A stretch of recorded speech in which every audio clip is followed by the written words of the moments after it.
Voilà, alors je vais me lancer. De toute façon, les personnes qui viendront plus tard pourront regarder le début en replay. Donc, c'est un peu ça la base de de l'objectif en fait maintenant, c'est-à-dire vivre bien avec soi plutôt que de se considérer comme toujours comme étant notre propre ennemi. Parfois, on a, bonsoir Valérie, parfois on a cette impression qu'il y a des parties de nous qui ne sont vraiment pas la bienvenue, puisqu'effectivement, c'est le regard que la société porte là-dessus, puisqu'on fonctionne avec un modèle de perfectionnisme. Bon, c'est vrai que le perfectionnisme, de toute façon, la perfection n'est pas de ce monde. Alors, manier, utiliser comme principe de vie le perfectionnisme, c'est une valeur sûre pour être malheureux. Hein. Donc, ça, c'est un peu la base dont je vais vous parler aujourd'hui. Peut-être que pour certaines personnes qui ne me connaissent pas encore, je vois qu'il y a beaucoup de connus, mais il y a aussi quelques personnes dont je ne connaissais pas le nom. Disons que je vais vous raconter un petit peu d'où je viens. Hein. Donc, vous savez peut-être que j'ai créé cette méthode de travail sur soi qui s'appelle le troisième pôle. Alors, on pourrait dire transformation de soi. Transformation de soi pour libérer le divin que nous sommes, puisque nous sommes chacun un être spirituel avant d'être un être matériel. Vous vous en doutez, hein, ce n'est pas la forme qui crée la conscience, contrairement à ce que Darwin nous a fait croire. C'est la conscience qui va créer une forme, qui va créer une coquille, qui va pouvoir ensuite faire une expérience, que ce soit sur Terre ou dans d'autres règnes d'existence, puisqu'évidemment, il n'y a pas que la Terre. Alors, quel est mon point de vue? Ben, c'est-à-dire, moi, j'ai vécu cette mort clinique dans mon enfance, la première à 3 ans, et jusqu'à mes 18 ans. Et c'est sûr que, voilà, donc ma perspective sur la vie, j'ai un peu du mal encore aujourd'hui. Bonsoir Aurore. J'ai encore un peu du mal à voir que, à prendre trop au sérieux ici ce plan matériel. Hein. Disons qu'il est là parce que nous avons décidé de tester certains éléments. Donc, c'est certaines parties de nous qui ne sont pas encore perméables à tout ce qui est désirable, c'est-à-dire le bonheur, l'amour, la fraternité, le partage, la paix, la santé, euh, enfin tout ce qui est désirable sans son contraire négatif comme on les connaît ici sur Terre. Donc c'est vraiment ça que j'ai vécu quand je me suis retrouvée de l'autre côté du voile à chaque fois, puisque on m'amenait, donc c'était toujours des êtres de lumière, enfin des silhouettes de lumière, je devrais dire. Il n'y avait pas de visage, c'était des silhouettes qui m'ont amené à chaque fois, hein, donc je l'ai vécu quelques fois quand même, hein, et qui m'ont montré ce qui avait déjà été acquis, ce que j'avais fait de cette incarnation, et ensuite ben, ce que je n'avais pas fait. Et comment est-ce qu'on m'a montré ça? Eh bien, en me montrant un petit film. Et c'est un peu sur cette base-là que je travaille dans mes formations en ligne avec les méditations guidées. Hein. C'est un peu le même principe, si vous voulez, puisqu'on va se retrouver dans une scène. Comme moi, je me suis retrouvée dans toutes les scènes que j'avais vécues avec mes parents, par exemple. À 3 ans, on se dit, ben, qu'est-ce qu'on peut bien faire de mal à 3 ans? Mais il y a toute une série de choses, hein, puisqu'évidemment, quand on quitte son corps physique, ça a été le cas pour moi. Je ne dis pas que c'est une réalité absolue. Il y a certainement plein de gens qui vont penser que j'ai vécu des hallucinations, si ce n'est que c'était des hallucinations utiles dans ce cas pour mener ma vie sur Terre et pour aider d'autres personnes à mieux le faire, en faire un meilleur usage. Hein, donc il y avait, donc on récupère toute sa conscience. Hein, donc c'est pas qu'on est un petit enfant de 3 ans. Par contre, ce qui va compter, c'est que voilà quel est l'impact que j'ai eu. Euh, donc positif, hein, quels sont les échanges positifs qu'on a eus, la joie, les câlins, tout le bonheur que j'ai pu partager avec mes parents. Et puis aussi, voilà, les fois où j'ai été frustrée, contrariée, où j'ai tiré la tête, etc. Et donc, je ressentais mes émotions et je ressentais en face de ça aussi les émotions des autres personnes avec qui j'avais vécu des choses. Et donc, voilà, la façon dont on m'a montré ça, ce n'était pas du tout moralisateur, ce n'était pas attention, pas bien. Hein, donc, ça, c'est plutôt quelque chose que nous, on invente ici sur Terre, la culpabilité par rapport à ce qui n'est pas encore totalement beau et euh, aimant en nous. Hein, mais donc, de l'autre côté, il y avait donc cette espèce de... Voilà, c'était un peu une constatation neutre en quelque sorte. Voilà ce qui est fait et voilà ce pourquoi tu vas devoir encore revenir. Hein, donc, notre âme décide de se purifier et le meilleur endroit pour le faire, c'est la terre. Pourquoi? Parce que sur terre, eh bien, nous sommes confrontés à cette dualité, hein, c'est-à-dire où chaque chose positive a un pendant négatif. Ça, c'est pas définitif, vous allez voir. Ça fait partie de cette formation d'apprendre à transcender la dualité. Et puis du coup, ben, grâce à ça, il y a la lourdeur, il y a hein, cette lourdeur et cette lenteur de la vie sur Terre comparée à quand on est pur esprit, quand on est de l'autre côté du voile. Eh bien, ça fait qu'on a l'occasion d'isoler vraiment les parties de nous qui ont besoin d'un peu de soin, des parties de nous qui ne sont pas encore perméables à l'amour, au bonheur, à l'abondance, etc. Parce que ce n'est jamais une question que la vie vous refuse une expérience de vie agréable, c'est toujours que nous avons quelque chose en nous qui résiste à cette expérience de vie désirable. Alors, pourquoi est-ce qu'on résiste? Vous allez me dire, ben, c'est pas logique de résister. Ben, en fait, si, c'est tout à fait logique de résister, puisque quand nous naissons, ben, nous sommes un petit enfant, n'est-ce pas? Et qu'en tant que petit enfant, nous sommes dépendants d'une source à l'extérieur de nous pour obtenir tout ce dont on a besoin. Hein, donc, amour, affection, encouragement, mais aussi, évidemment, les besoins matériels. On ne pourrait pas survivre s'il n'y avait pas un adulte qui étaient prêts à s'occuper de nous. Alors évidemment, ces adultes sont bien intentionnés, mais comme tout sur cette terre, nous ne sommes pas complets encore. Hein, et donc, on va choisir nos parents, non pas en fonction du confort qu'ils vont nous donner, du bonheur qu'ils vont nous donner, même s'ils nous donnent aussi ça, il ne faut jamais l'oublier, bien entendu. Mais en fait, on va les choisir pour pouvoir télécharger notre programme, c'est-à-dire ce que je suis venue faire ici sur Terre, c'est-à-dire j'ai décidé d'isoler une partie de moi qui me pose problème, qui m'empêche d'expérimenter une expansion encore plus grande, puisqu'en fait, il y a toujours de nouveaux niveaux d'expérience, tous plus proches de la source.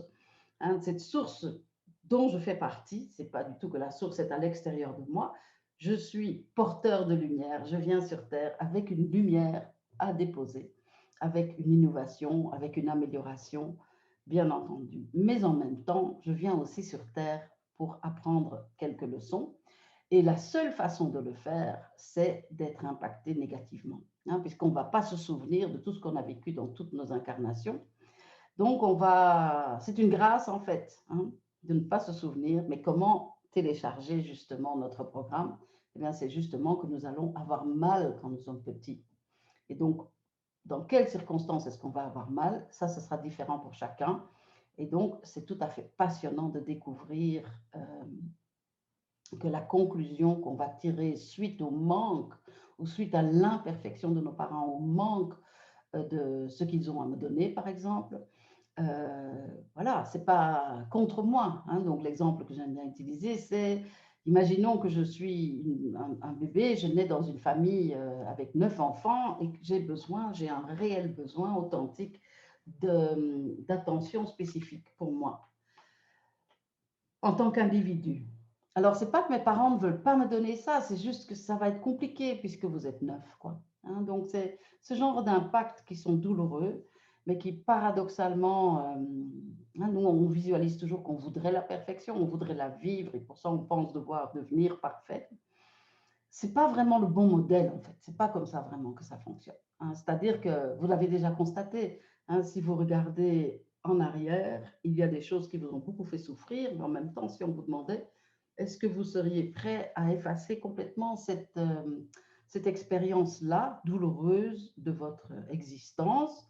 Eh bien, j'ai jamais entendu quelqu'un qui a dit oui, je veux bien l'effacer. Pourquoi? Parce que grâce à l'impact douloureux, nous avons appris plein de choses et nous sommes devenus plus perméables. Hein, donc, comprenez bien que si vous dites, voilà, j'ai besoin d'attention spécifique, mais il n'y en a pas, ben, ça me permet de ressentir vraiment le manque et le besoin d'attention. Donc, j'arrive à le formuler. Hein, donc, et du coup, j'arrive à me mettre dans un état de compatibilité grâce à ce creux, grâce à cette souffrance qui m'impacte. Grâce à ça, je peux devenir perméable. En fait, c'est, par exemple, j'utilise toujours le même exemple, hein, par souci de simplicité.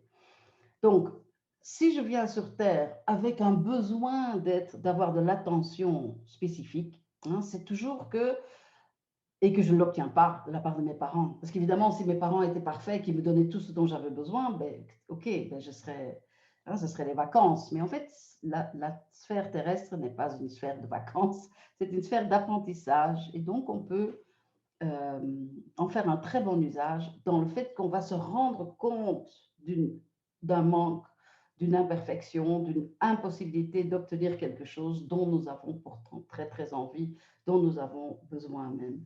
Hein. Et donc, grâce au fait que ça va m'être refusé, je vais pouvoir formuler ça et je vais pouvoir me mettre en mouvement vers l'obtention de cette chose. Et l'obtention de cette chose, c'est toujours d'abord à moi. C'est moi qui dois me donner à moi avant de pouvoir l'attendre d'une source à l'extérieur de moi. Et c'est ça qu'on ne fait pas. Et c'est pour ça que les relations humaines sont tellement compliquées, puisqu'il y a en chacun de nous encore un enfant, hein, qui est blessé exactement là où il a été impacté quand vous étiez petit. Et cet enfant, ben, écoutez, il n'a pas pu grandir parce qu'il est resté un peu, voilà, en suspens quelque part, dans l'espoir de recevoir quelque chose. Alors, quand vous avez mal, vous allez développer une défense. Ben, il faut bien vivre. Hein, je veux dire, j'avais envie d'une attention spécifique de la part de mes parents, mais j'avais 8 frères et sœurs. Alors, comment est-ce que je me suis débrouillée? Hein, je vais me débrouiller en... Il faut trouver une solution. Hein, et donc, cette solution est en fait une défense. Et donc, par exemple, dans ce cas-ci, quelle peut être une solution? Ça peut être de dire, mais je dois avoir l'attention des autres, et donc je vais faire en sorte de mériter d'avoir l'attention des autres.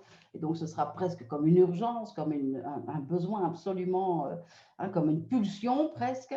Et du coup, ben, peut-être que je vais devenir excellent à l'école, que j'aurai les meilleures notes ou que ou que je ferai des prouesses au niveau sport ou dans n'importe quel domaine.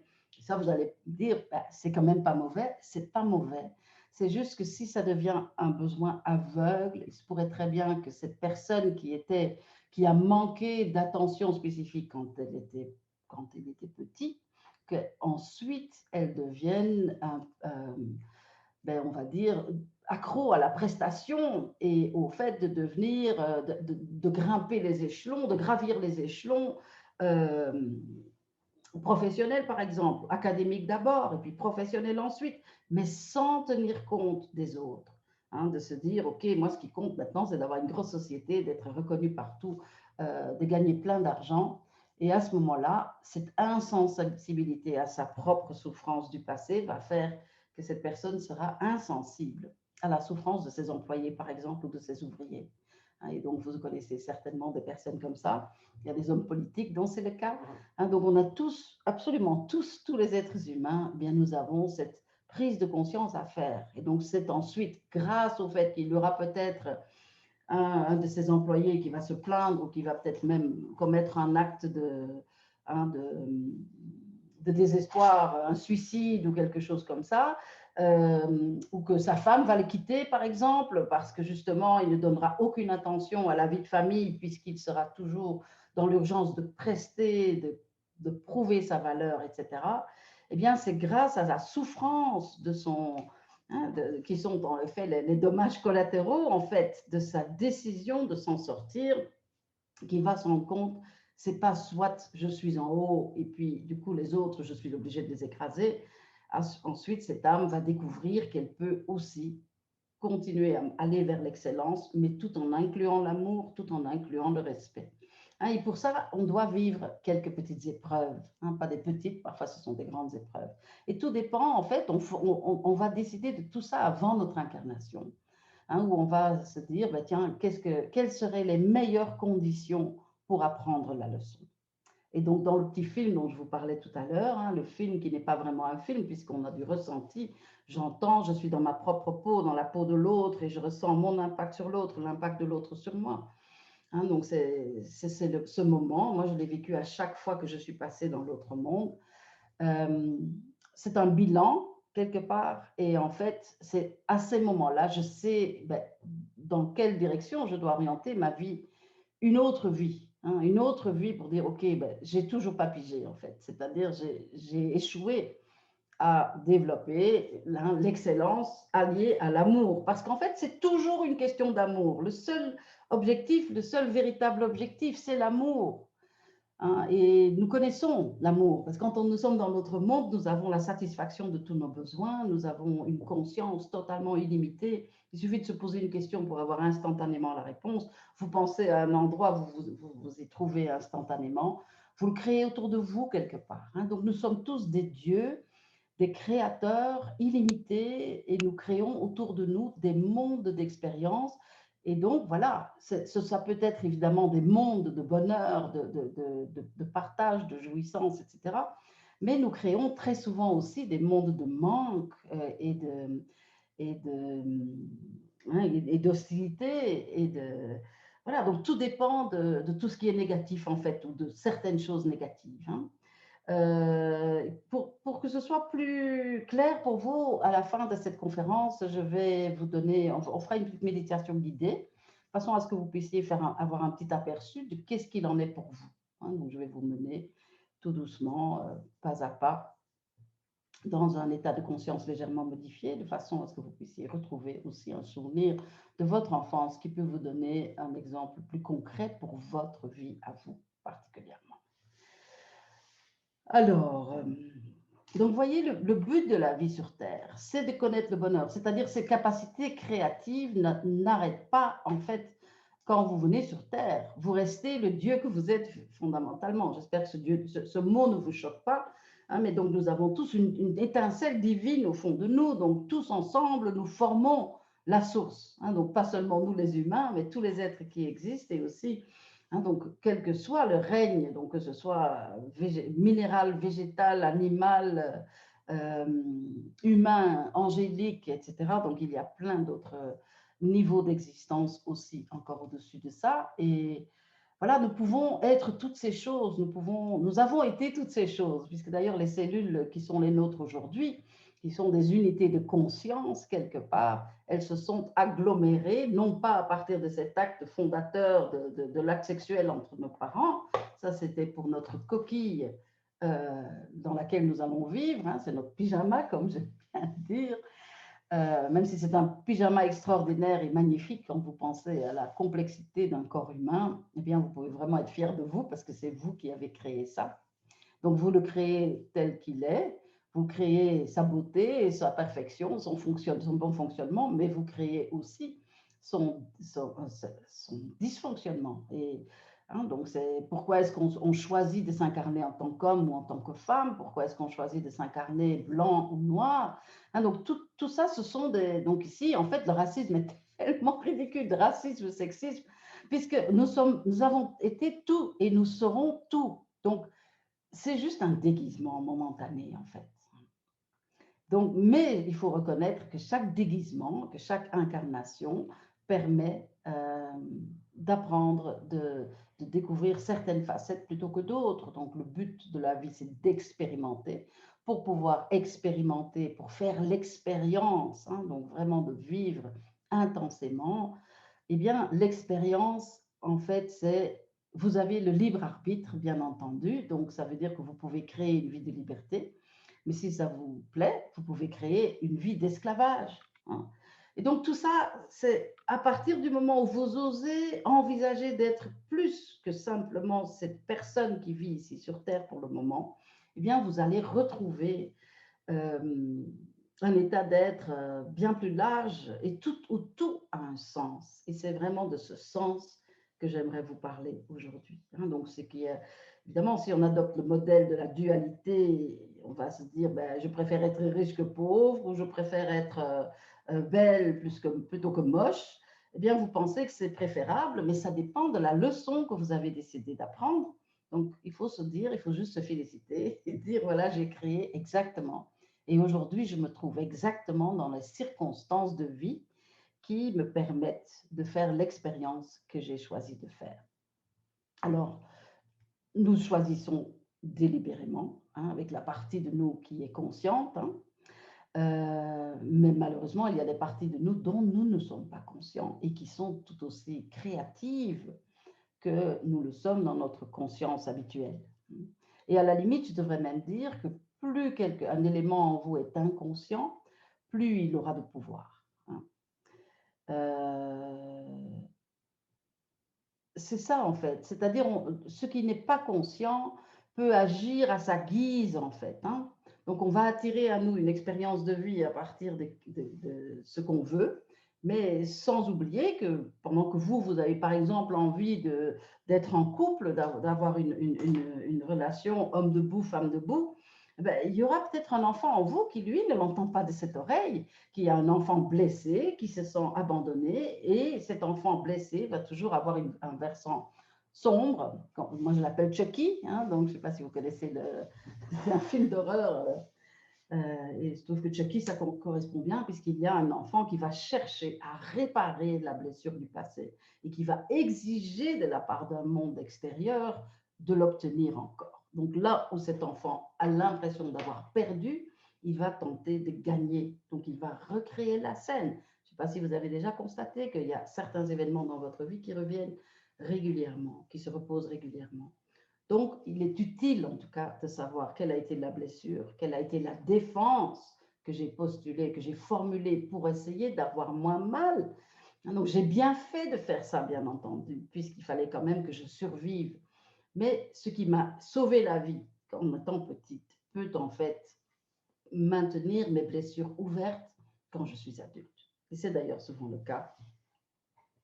Et c'est pour ça que parfois, ben, on se dit, mais c'est un cas désespéré. Pourquoi je ne rencontre pas la personne que j'aimerais rencontrer? Pourquoi est-ce que je tombe toujours sur le même type de personne?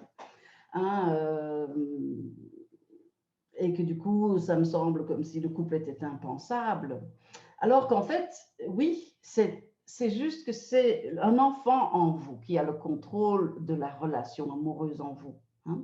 C'est-à-dire que c'est un enfant qui, lui, cherche un père ou qui cherche une mère et qui, du coup, voudrait la relation d'amour selon les critères d'un enfant. Hein. Donc, évidemment, je regrette beaucoup, mais évidemment, si vous voulez, hein, votre bonheur en tant que femme ne peut pas être le même bonheur en tant que petite fille. Enfin, c'est-à-dire, vous pouvez l'espérer, mais il y a un prix à payer pour le fait de vouloir rester une petite fille. Il y a un prix à payer pour le fait de vouloir rester un petit garçon. Donc, en fait, pour que tout puisse se remettre droit, de façon à ce qu'on puisse avoir des fonctionnements positifs qui vont nous mener vers la réalisation de notre vie telle qu'on voudrait la vivre. Vous savez, c'est beaucoup plus facile qu'on le pense, à condition d'être prêt à regarder qu'est-ce qui est formulé, qu'est-ce que je formule, qu'est-ce qui vibre en moi. Parce qu'évidemment, ce qui vibre dans le subconscient va m'amener tout autant de résultats que ce qui vibre dans ma conscience. Donc moi, avec ma tête, je vais dire, oh, j'aimerais connaître l'amour. Puis il y a une petite fille qui dit, toi, tu peux toujours rêver, parce que moi, ce que je veux, c'est un père. Et comme j'avais un père violent au départ, eh bien, on va commencer par un père violent. Du coup, il y aura une attirance vers quelqu'un qui a la possibilité de passer à l'acte sur la violence. Donc, attention, ça ne veut pas dire que du coup, ces relations-là ne valent pas la peine. C'est-à-dire, souvent, il y a des clés extraordinaires là-dedans. Donc ici, dans le cas de, hein, j'ai eu un papa violent et maintenant, je me rends compte que mon partenaire de vie a tendance à être violent également. Est-ce qu'il faut, hein, donc notre solution, c'est souvent, ben alors je change de crèmerie, hein, c'est-à-dire je vais commencer une nouvelle relation. En fait, bien sûr, vous êtes libre, bien entendu, de chercher une nouvelle relation, mais ne le faites pas sans avoir compris à quoi vous a servi la relation précédente. Hein, donc, quel a été le sens de cette violence? Parce que, comprenez, l'enfant, il a su quoi faire avec la violence de son père, par exemple, pour survivre. Donc, si papa était violent, s'il se mettait en colère, ben, en tant que petite fille, je vais me dire, ben voilà, je vais faire profil bas. Donc, je vais rester humble, je vais rester soumise, je vais toujours lui dire qu'il a raison, par exemple. Ça, c'est une solution d'enfant. Et peut-être qu'il y en a même certains d'entre vous qui ont adopté cette solution. Maintenant, évidemment, en tant qu'adulte, ça ne peut pas convenir, évidemment. Hein. Donc, il faut d'abord découvrir, mais qu'est-ce que je formule, sans jamais se dire, j'ai tort de le formuler. En fait, ça, il faut s'approuver totalement. C'était génial d'avoir trouvé cette solution-là.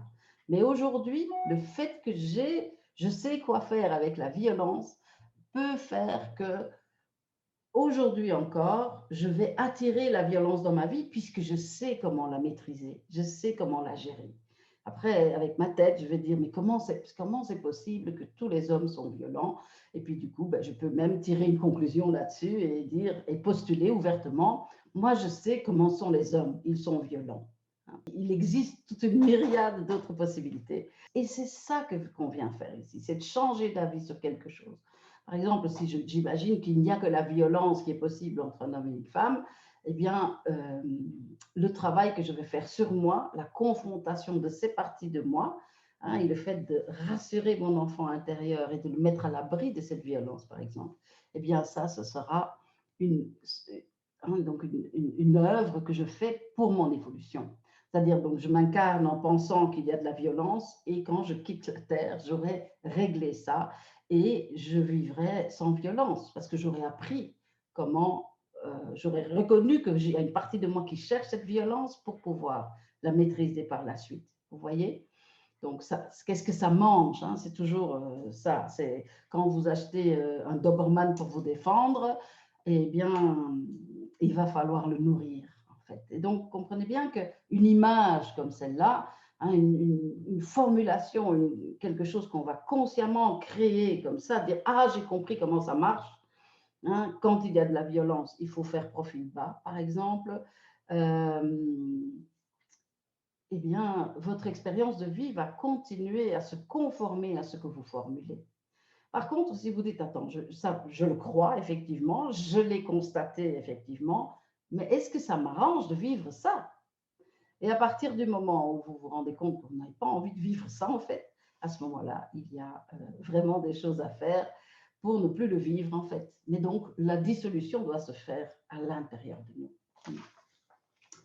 Alors, je vais... attendez, je pense qu'il y a quelques personnes qui...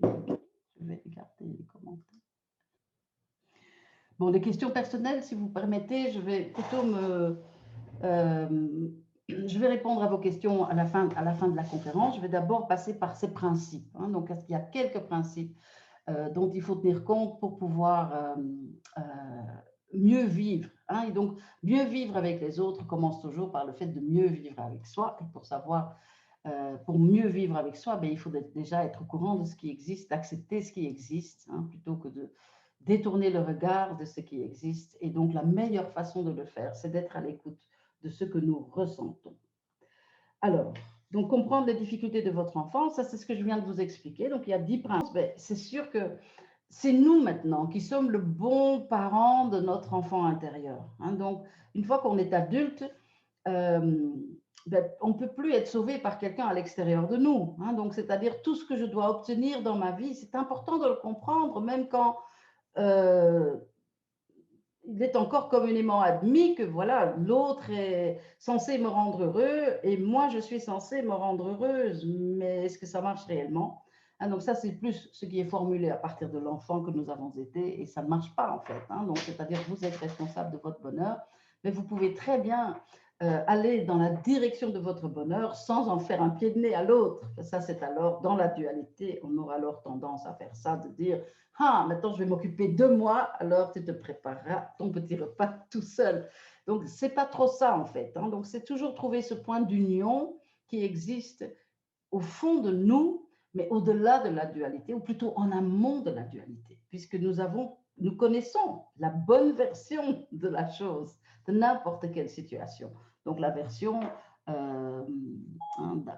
avec le fait d'avoir un enfant ou en rapport avec une infidélité, etc. Je vais répondre à vos questions tout à l'heure. Hein. Mais donc on sait ce qui serait le juste, quoi. Donc on peut fonctionner, on peut négocier avec la partie de moi qui croit que le négatif doit arriver, parce qu'il y a toujours une partie de moi qui pense que c'est OK. Sinon, ce ne serait pas dans ma vie. Hein.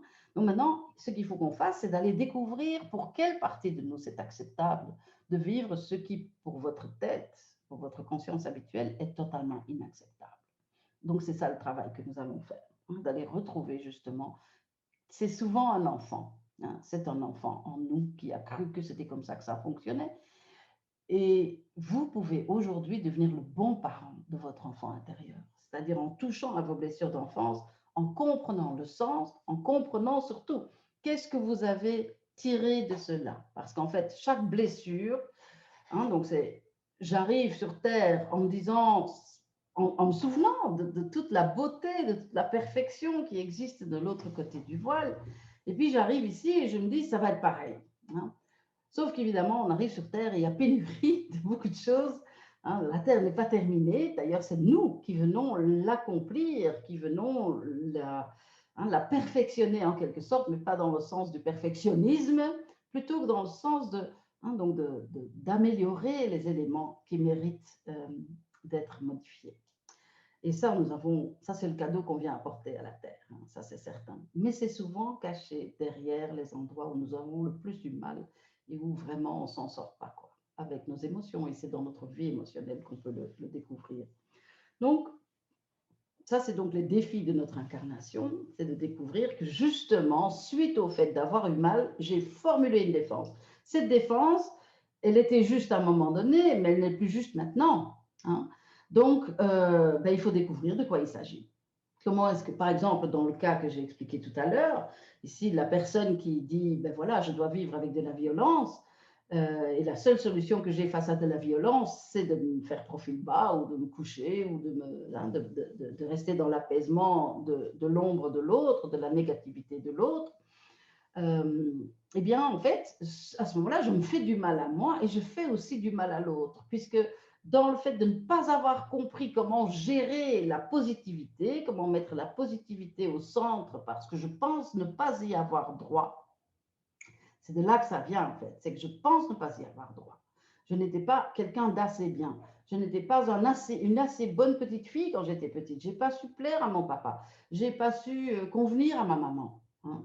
Et à partir de là, eh bien, on va souvent faire cet effort de dire, mais je vais m'améliorer, parfois dans des directions qui n'ont rien à voir avec qui vous êtes vous, hein, parce que vous allez essayer de convenir à ce que les autres veulent de vous à ce moment-là.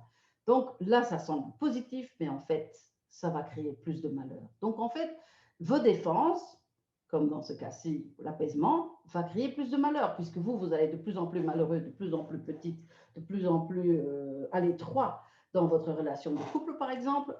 Et puis, et votre compagnon qui, lui, va dire, il va se sentir mauvais à vous voir devenir de plus en plus petite, il va se sentir mauvais. Du coup, sa colère va encore augmenter. Du coup, sa violence va encore se déverser plus. Vous voyez, ce sont des schémas, en fait. Hein. Donc, c'est, à un moment donné, quand on apprend à s'occuper de son enfant intérieur, hein, à lui donner les petits mots d'amour qu'on n'a peut-être pas entendus de la part de nos parents, à l'entourer de tendresse, à l'entourer d'affection, à l'entourer de protection aussi, eh bien, ça change tout à fait votre vie extérieure. Donc, le fait d'établir une bonne relation avec votre enfant intérieur, imaginez que, voilà, vous êtes, quand ce sera de nouveau permis, vous n'allez pas aller en plein festival de musique si vous avez un enfant de 2 ans. Enfin, vous allez peut-être le faire, mais alors vous ferez en sorte, vous ne ferez pas la même expérience avec un enfant de 2 ans que si vous étiez tout seul et que voilà, c'est juste la fête et que vous pouvez boire et vous amuser et hein, que ça n'a pas beaucoup d'importance. Non, vous allez tenir compte du fait que vous avez un bébé avec vous et du coup, vous allez ajuster votre comportement. Et c'est de cette façon-là qu'on va ajuster son comportement en étant en contact avec la souffrance de l'enfant que nous avons été. Donc, le fait d'aimer cet enfant déjà, de le rassurer, d'arrêter d'être critique à son égard, hein, parce que c'est ce que vous faites quand vous fonctionnez avec le perfectionnisme, c'est que vous devez tout le temps vous critiquer, vous êtes tout le temps en train de vous juger. Du coup, vous imaginez que tout le monde vous juge aussi. Du coup, on rase les murs à ce moment-là en se disant, je ne suis peut-être pas quelqu'un d'assez bien. Et du coup, les expériences de vie négatives, eh bien, c'est normal qu'elles viennent puisque je ne suis pas quelqu'un d'assez bien. Voyez, donc là, c'est à partir de cette vibration, vous allez alors attirer des événements qui vont confirmer que vous n'êtes pas quelqu'un d'assez bien. Mais imaginez que vous donnez maintenant l'amour à cet enfant qui vit au fond de vous, eh bien, vous allez voir que ben, vous n'allez plus accepter, vous n'allez plus réagir de la même façon à une personne qui vous insulte, par exemple. Vous allez ressentir autrement les choses et vous aurez un comportement différent. Tout simplement parce que vous aurez conscience que c'est votre boulot aujourd'hui de protéger cet enfant, que vous n'êtes pas un enfant, que vous n'êtes donc pas dépendant de quelqu'un. En aucun cas, vous ne pouvez être dépendant de quelqu'un. Hein. Même si peut-être qu'il y a des arrangements qui font que c'est plus telle ou telle personne, on peut créer cette dépendance en fait. Ça aussi, on peut voir qu'il y a un enfant en nous qui va chercher une relation de dépendance dans l'espoir de rejouer la scène de l'enfance. Mais ce n'est pas la bonne direction, puisque d'abord autonomie à tous les niveaux, et ensuite vous pouvez créer votre relation homme debout, femme debout, et la violence n'aura plus sa place dans cette nouvelle relation. Et je vous assure que ce n'est pas que vous pouvez régler ce problème comme tous les autres problèmes, puisqu'en fait, l'autre n'est que le miroir de ce qui se passe à l'intérieur de moi.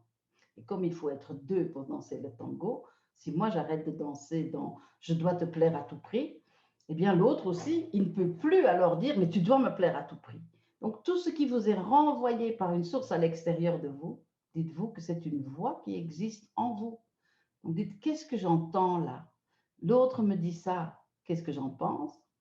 Et puis, quelle est la partie de moi qui est d'accord? Si je n'étais pas d'accord, comme nous sommes tous connectés, tous les êtres sont connectés et tout est vibratoire. Donc, si moi j'estime qu'on peut me corriger, ben, il y aura quelqu'un qui va me dire tu dois te corriger. Mais imaginez que vous puissiez changer d'avis en disant je suis déjà quelqu'un de bien, je suis quelqu'un d'assez bien, je suis peut-être pas parfaite, mais toi non plus, et donc personne d'ailleurs, donc on a le droit d'être imparfait. Je suis quelqu'un d'assez bien, mon expérience de vie est assez bien, mon travail est assez bien, ma relation est assez bien. Hein, parce que quelque part, regardez la dualité qui existe entre ce que je veux, c'est la perfection, et à partir de cette perspective de perfection, qui de toute façon est illusoire, je vais alors regarder ce que j'ai et je vais me dire, oh là là là là, on est loin du compte, c'est pas du tout ça qu'il faudrait. Donc ici, ce serait, grâce au travail avec l'enfant intérieur, ce serait de devenir conscient de nouveau de qu'est-ce qui existe réellement. Je ne dois pas avoir peur de voir ce qui existe réellement. Donc je ne dois pas embellir les choses, hein, et je ne dois pas non plus les enlaidir, parce que c'est aussi une solution d'un enfant en moi, de vouloir rendre les choses plus moches pour pouvoir exiger plus. Hein. Donc c'est du coup se saboter, se faire du mal, ne pas réussir peut être vraiment un stratagème d'un enfant en nous qui cherche à prouver à son parent symbolique, je ne vais pas bien, donc il faut que je sois malade, il faut que je sois pauvre, il faut que j'ai un boulot inintéressant, il faut que je n'ai pas de perspective à aucun niveau, il faut que, voilà, donc tout ça, comprenez bien que quand c'est un enfant qui le prononce, évidemment, il y a un adulte qui va s'inquiéter. Je ne sais pas si vous avez jamais, quand c'était les jours d'école, que vous n'aviez pas envie d'y aller, est-ce que vous n'avez pas chauffé votre thermomètre sur le radiateur pour avoir droit à un peu de soins, rester à la maison, rester cocoon avec maman qui allait à ce moment-là vous raconter une histoire. Hein, donc on est très fort en tant qu'enfant de prouver qu'on a besoin de plus. Sauf qu'aujourd'hui, ça ne vous arrange pas d'être cet enfant faible, malade, pauvre, dépendant. Vous êtes un Dieu. Donc ne laissez pas votre enfant ou les besoins de l'enfant que vous avez un jour été empêcher votre divinité de rayonner à travers votre vie. Ça, c'est le premier principe. Ensuite, nous avons le principe qu'il faut rendre son inconscient conscient. Donc, ça veut dire qu'il faut apprendre à parler un petit peu le langage de son inconscient. Comment est-ce qu'on fait ça? Ben, c'est justement par l'observation de nos émotions. Qu'est-ce que ça dit, cette émotion-là? Est-ce que c'est vrai? Est-ce que c'est objectif? Hein, donc, c'est pas qu'il faut, c'est pas qu'il faille nier ce qu'on ressent. C'est juste reconnaître ce que je ressens, mais en même temps savoir que ça peut provenir d'une partie de moi dont je n'ai pas le contrôle pour le moment, ou dont je n'ai même pas encore conscience en ce moment. Est-ce que c'est vraiment la réalité? Est-ce que c'est aussi grave ou est-ce que c'est aussi exalté que je le ressens? Donc, il y a certains outils qui sont à utiliser. C'est un lien vers notre site, donc ce sont des petites vidéos avec les 5 outils. Donc, si déjà vous voulez commencer à vous donner un peu d'attention, à être à l'écoute de ce qui vit à l'intérieur de vous, eh bien, vous pouvez commencer à pratiquer ces 5 outils. Donc, c'est tout simplement un peu de méditation, mais la méditation pour ressentir ce que vous ressentez vraiment.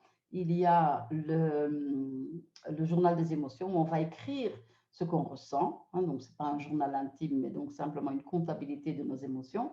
Les émotions, pour découvrir les émotions qui reviennent régulièrement. Donc, et puis il y a les catharsis, c'est le fait de sortir les émotions violentes parce qu'on les accumule depuis des années. Donc, on peut les verser sur un papier pour ne pas qu'elles heurtent quelqu'un, parce que si vous faites du mal à quelqu'un avec l'expression de la force de toutes vos émotions, eh bien, cette personne va vouloir vous blesser à son tour. Alors, la catharsis, donc c'est se libérer des grosses émotions qui s'accumulent depuis l'enfance. Et puis, il y a aussi le travail avec l'enfant intérieur et puis la communication consciente, comment on peut communiquer de manière un peu plus efficace. Alors, rendre inconscient conscient, c'est de dire qu'en fait, c'est que la vie n'est que langage. Donc, tout le temps, la vie vous parle, la vie s'adresse à vous. Hein, donc, souvent, par une souffrance, en fait, parce que c'est grâce à la souffrance qu'on peut s'ouvrir, qu'on peut créer un creux. Hein, dans quelque chose qui est peut-être bétonné. Si on n'avait aucun problème, mais on ne pourrait pas vraiment beaucoup évoluer. Hein. Je ne sais pas si vous vous en rendez compte. Hein. Moi, c'est tout, perso, hein, je veux dire, je vous dis, moi, si tout baigne, d'ailleurs, tout baigne en fait, parce que j'ai beaucoup fait ce travail. Et maintenant, c'est encore, voilà, c'est très rare qu'il y ait des contrariétés, mais c'est donc, et quand il y en a une, j'écoute parce que je dis, ah, ça c'est mon ange gardien, ça c'est quelqu'un qui attire mon attention sur je suis en train de formuler quelque chose qui est à mon détriment. Mais c'est moi qui l'ai créé, hein, donc c'est jamais l'autre qui crée dans ma vie à moi. Plutôt, ce qui va exister, c'est que bien sûr qu'il y a les autres qui sont dans ma vie à moi et qu'ils ont souvent tort. Peut-être que les autres pensent de vous aussi que vous avez souvent tort. C'est comme ça que ça marche. Hein, mais donc, le tort de l'autre dans ma vie, à moi, n'est pas là par hasard, en fait. Je ne suis touchée que par des torts face auxquels je suis perméable. Donc, j'ai quelque chose à voir avec ça. Donc, ça, c'est un principe. J'aurais pu le nommer comme principe, d'ailleurs. Le principe spirituel le plus absolu, c'est la responsabilité de soi. C'est-à-dire, tout ce qui est dans ma vie à moi est à moi. Hein, donc, ça ne veut pas dire que je suis coupable, mais je suis responsable. Parce qu'imaginez si vous n'êtes pas responsable, c'est qu'alors ce sont les autres qui peuvent constamment vous faire des choses, vous n'avez rien à voir avec ça. Du coup, vous ne pouvez jamais vous en sortir. Alors que si vous acceptez le principe de responsabilité, ok, quelle partie de moi a besoin de ça? Pourquoi j'ai besoin de cette chose-là dans ma vie à moi aujourd'hui? Que ce soit voilà, la voiture qui tombe en panne, que ce soit une grosse facture qui arrive pour laquelle j'ai pas de sous, que ce soit n'importe quel autre fonctionnement, hein, c'est-à-dire quelque chose qui ne me plaît pas, ça a un sens. Hein, donc, ce qu'on peut faire, c'est de découvrir le sens. Et ça, c'est donc comprendre le langage de notre subconscient, arriver à voir comment la vie se manifeste à nous, comment la vie, elle cherche toujours un chemin pour vous se faire entendre. Donc la vie est bienveillante et elle ne veut qu'une seule chose, c'est de vous plaquer au sol de bonheur, de plaisir, d'amour. Et c'est nous qui offrons de la résistance. Nous disons non, parce qu'on ne veut pas le bonheur de cette façon, on veut le bonheur comme ça aurait été le bonheur quand j'avais 3 ans, le bonheur que je n'ai pas eu. Mais la vie ne peut pas vous l'apporter parce que vous n'avez plus 3 ans aujourd'hui. Donc cet enfant de 3 ans qui existe réellement encore en vous, vous pouvez vous en occuper. Vous ne devez pas le mettre dans les mains de votre partenaire, dans les bras de votre partenaire, vous ne devez pas le projeter sur votre parent, sur votre enfant ou sur votre patron. Ça se fait naturellement, bien entendu, on projette constamment, mais par cette projection, nous pouvons découvrir qu'il y a en nous un enfant qui a besoin d'un peu de soin et nous pouvons directement soigner cet enfant et lui donner ce dont il a besoin. Donc ça, c'est le bon... Ça, en fait, il n'y a que des bonnes nouvelles aujourd'hui.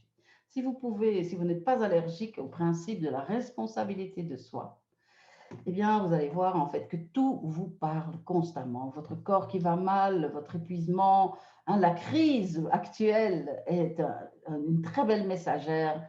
Hein, tout simplement parce que nous construisons notre vie à côté de qui nous sommes. Et donc, à un moment donné, la vie doit donc se dire, attends, retourne dans ta chambre pour réfléchir, et c'est ce qui se passe maintenant. Donc, c'est un excellent moment de travailler ce qui a besoin d'être travaillé en chacun de nous. Parce que, comme je vous le répète, on n'est pas là juste on n'est pas en vacances, c'est un camp de travail plutôt. Et donc, mais dès que vous faites ce qui est nécessaire, vous vous ajustez et vous vivez l'expérience de vie. Une expérience de vie de plus en plus large, de plus en plus ouverte, qui ne contredit pas du tout le fait d'être en train de travailler, parce que c'est toujours l'un et l'autre. Et du coup, votre horizon devient de plus en plus large à mesure que vous prenez de plus en plus de responsabilités pour ce qui vous arrive. Donc, ça ne veut pas dire qu'effectivement, que vous êtes seul. Au contraire, vous êtes tout le temps en interaction, mais vous avez besoin de cet autre qui va vous renvoyer un miroir, en fait. Le comportement de l'autre vous renvoie un miroir. Donc, voilà, que vous regardiez dans un miroir en plastique de chez Ikea ou que vous ayez un beau miroir de la foire des antiquaires, c'est-à-dire l'image qui vous sera reflétée, ben, c'est toujours vous, ou une partie de vous en tout cas. Et donc, ici, ce n'est pas de se dire, oh mon Dieu, quelle catastrophe, si c'est ça que je vibre, au secours, fouillons. Non, c'est plutôt de se dire, tiens, je suis curieuse. On peut être comme un enfant et se dire, je suis curieuse. Pourquoi j'ai besoin de ça? Quelle partie de moi a besoin de ça? Je vous assure que c'est vraiment une partie de plaisir que de découvrir. On est comme les détectives sur notre propre expérience de vie et les choses se dénouent. Ici, ça se dénoue à l'intérieur de vous. Je vous garantis que ça se dénoue à l'extérieur de vous. Donc, nous avons beaucoup plus de contrôle que vous ne le pensez. De contrôle, mais le contrôle, enfin, c'est un des éléments dont je vais vous parler tout de suite. Alors, donc décoder son langage, c'est donc ça. C'est qu'est-ce que ça peut vouloir dire? Transcender la dualité, ok. C'est-à-dire que c'est pour parler d'une dualité, voilà. Est-ce que vous aimez les vacances à la mer ou est-ce que vous préférez les vacances à la montagne? Il y a un beau dialogue de sourds qui peut se faire entre deux partenaires de vie, parce qu'évidemment, si moi j'aime bien la mer, je vais vanter tous les avantages de la mer, et mon partenaire qui lui aime la montagne, il va parler que voilà, l'air pur, les belles balades, les petites fleurs qui poussent. Voilà. Et moi, je vais dire non, mais ça, c'est l'horreur, parce que voilà, il faut monter, il n'y a personne. Voilà. Et moi, je vais dire non, la plage, la mer, etc. Et lui, il va dire, ben oui, mais bon, voilà, le sable dans le maillot et on n'a pas 1 cm² pour s'asseoir. Voilà. Et donc, tout le monde a raison. Les deux ont raison et les deux ont tort en même temps. Donc, c'est juste oser voir que voilà, on va se poser en opposition parce qu'on va couper quelque chose en deux et on va attaquer les arguments de l'autre pour avoir raison. Donc, c'est vrai que ça, c'est la dualité, c'est la vérité, c'est que et la montagne et la mer sont agréables, chaque élément avec ses propres caractéristiques. Et c'est donc aussi le cas, c'est mon cas, le cas de l'autre. Donc, tant qu'il y a un enfant en moi qui se sent pauvre, je vais vouloir prouver ma supériorité parce que je me sens inférieure, secrètement je me sens inférieure, du coup je dois prouver ma valeur. Et du coup, en prouvant la valeur, mais sans faire exprès, je vais écraser l'autre en disant, mais donc je dois prouver que j'ai plus de valeur que toi. Et c'est ça qui fait que souvent, mais ce sont des courants émotionnels qui se glissent. Et donc, il faut poser son attention là-dessus pour oser voir, mais à quel jeu est-ce qu'on joue ici? La vérité, c'est qu'on est complémentaires. Moi, j'ai déjà développé dans ma vie tel et tel et tel élément qui sont totalement purifiés. Et du coup, avec ces éléments en moi qui sont purifiés, je peux t'aider, toi, à voir des éléments là où toi-même, tu n'as pas encore eu l'occasion de purifier ta vision par rapport à ça. Puis de l'autre côté, il y a lui aussi, c'est-à-dire, c'est pas qu'il y a une personne qui est plus évoluée que l'autre. Je sais que dans les cercles spirituels, c'est un peu de mot d'ordre, qu'il y aurait des personnes supérieures à d'autres, des vieilles âmes, etc. Mais en réalité, c'est qu'ici sur Terre, c'est que nous sommes, moi je viens avec certains éléments qui sont déjà totalement beaux, mais l'autre aussi a des éléments qui sont totalement beaux. Et le but, c'est que nous développions tous tout ce qui est beau, hein, et que nous grandissions à travers le contact avec l'autre. Mais tant qu'il y a un enfant qui est dans la pauvreté, dans le manque, en dessous, en nous, eh bien, ça ne marche pas. Donc, vous voyez, c'est le fait de... Il y a différents éléments dans différentes personnes. Ce n'est pas tout de moi qui est on va dire, en guerre avec tout de l'autre. Hein. C'est juste quelques petits éléments. C'est un tout petit élément. Hein. Souvent, ce qu'on va faire, c'est qu'on va voir au début de la relation, que ce soit dans une relation amoureuse ou une amitié ou une relation de travail, on va voir tout ce qui est positif. Et puis, à un moment donné, on va accrocher sur un élément qui est négatif où on n'est pas d'accord. Et plus on va poser notre regard sur ce qui est négatif, ça va grossir, grossir, grossir, grossir. Et puis, à la fin, en fin de compte, on va se dire, mais en fait, on n'est plus jamais d'accord. Hein. Et donc, c'est ne pas laisser faire ça et de juste découvrir qu'est-ce qui est formulé là et comment est-ce que quand l'autre sait mieux que moi telle chose ou telle chose, comment est-ce que je me sens inférieure, je me sens alors humiliée. Donc, mon humiliation, c'est alors le sentiment d'humiliation, il est à moi, ce n'est pas l'autre qui m'a humiliée, je me suis sentie humiliée. Donc ça, ce sont des petites choses qui doivent être, ou qui peuvent être, si vous le voulez, c'est découvrir comment ça révèle un endroit qui est encore un peu blessé en moi. Hein, donc, le fait que l'autre, il va avec ses gros sabots en disant « moi, je sais tout, au sujet de tout hein, ». Et que dans quelle mesure est-ce que je me sens humiliée par ça? Alors, c'est mon sentiment d'humiliation. Donc, c'est-à-dire, à ce moment-là, ça peut me donner un indice sur le fait que, en fait, je me sens quelqu'un de bien seulement quand je sais tout à tous les niveaux. Ça veut dire que j'ai une intolérance à mon imperfection, par exemple. Et ça, c'est très utile de le découvrir, puisqu'en fait, c'est un fait que vous êtes imparfait. C'est le cas de tout le monde aussi d'être imparfait. Et donc, il vaut mieux accepter ça et de se dire, mais je suis quelqu'un de bien malgré mon imperfection. La vérité, c'est qu'on est aimé avec ses imperfections. Donc, transcender la dualité, c'est donc de voir quel est le potentiel d'évolution qui se trouve dans nos deux positions. Moi, je tiens un bout de l'histoire, toi, tu tiens un autre bout de l'histoire. On peut se... Moteur de recherche, merci Karen. J'ai parfois des blancs, plus en plus.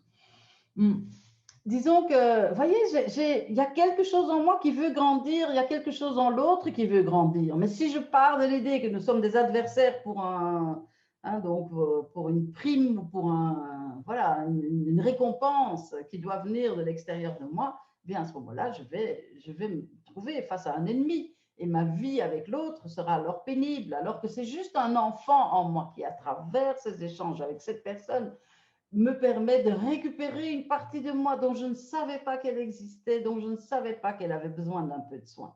Hein, et du coup, tu as le droit d'être imparfaite. Et je t'aime avec ton imperfection. Tu n'as rien besoin d'être d'autre pour pouvoir me plaire, pour être aimé, pour que je puisse t'aimer, puisque je t'aime inconditionnellement. Et à ce moment-là, vous vous donnerez à vous-même à travers l'enfant en vous qui a été activé. Vous vous donnerez à vous-même ce dont vous avez manqué dans votre enfance. Du coup, vous changez votre passé. Attention, le temps n'existe pas réellement dans les règnes spirituels. C'est une convention collective ici sur Terre. Et du coup, voilà, puisque ça n'existe pas, du coup, ça veut dire que vous avez tout le temps la possibilité de tout changer. Vous pouvez changer votre vie d'un instant à l'autre, simplement en donnant une interprétation différente à un événement. Donc ça, c'est transcender la dualité de manière à retrouver l'unité, le potentiel d'unité qui se trouve dans chaque situation, puisque tout, absolument tout ce qui existe sur Terre a été créé par la source. Donc tout a une origine divine. Donc il n'y a pas une origine sombre qui crée à côté de l'origine divine. Il y a des degrés de transparence à l'origine divine. Et donc, quand il y a des parties de nous qui sont un peu dans la réticence ou qui sont dans l'agressivité ou qui sont dans l'hostilité, eh bien, c'est simplement que ces parties-là ne sont pas encore totalement transparentes au bonheur, à l'amour, etc. Mais en aimant ces parties-là, en acceptant ces parties-là, en les accueillant telles qu'elles sont, tout en formulant à côté de ça, je sais que la vraie réalité, c'est autre chose. Je sais que l'amour existe, par exemple, est un pont. J'expérimente que je ne suis pas aimable, je ne me sens pas aimée par cette personne, mais l'amour existe. Et donc, il y a d'autres domaines. Donc, ici, je voudrais être aimée par, on y arrive bientôt, hein, le bouquet de fleurs et la boîte de pralines le jour de la Saint-Valentin. Et il est possible que je n'obtienne pas ces choses ou la boîte à bijoux. Mais de quelle manière est-ce que mon partenaire me montre son amour? Peut-être d'une toute autre manière. Donc, c'est un enfant, moi, qui va se dire, ah, c'est aujourd'hui la Saint-Valentin, donc j'ai le droit de m'attendre. Aujourd'hui, il faut que j'ai la preuve d'être aimé, alors que j'ai peut-être la preuve tous les jours d'être aimé, mais que je ne souhaite pas le voir ainsi. Hein, qu'il y a un enfant en moi qui dit, ça, ce sera le symbole de l'amour que l'autre me porte.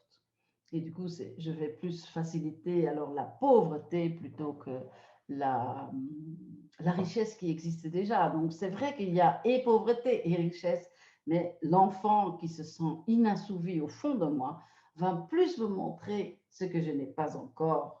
Hein. Il va se sentir à cause de ça. C'est parce que je ne le mérite pas, ou c'est parce que l'autre est méchant.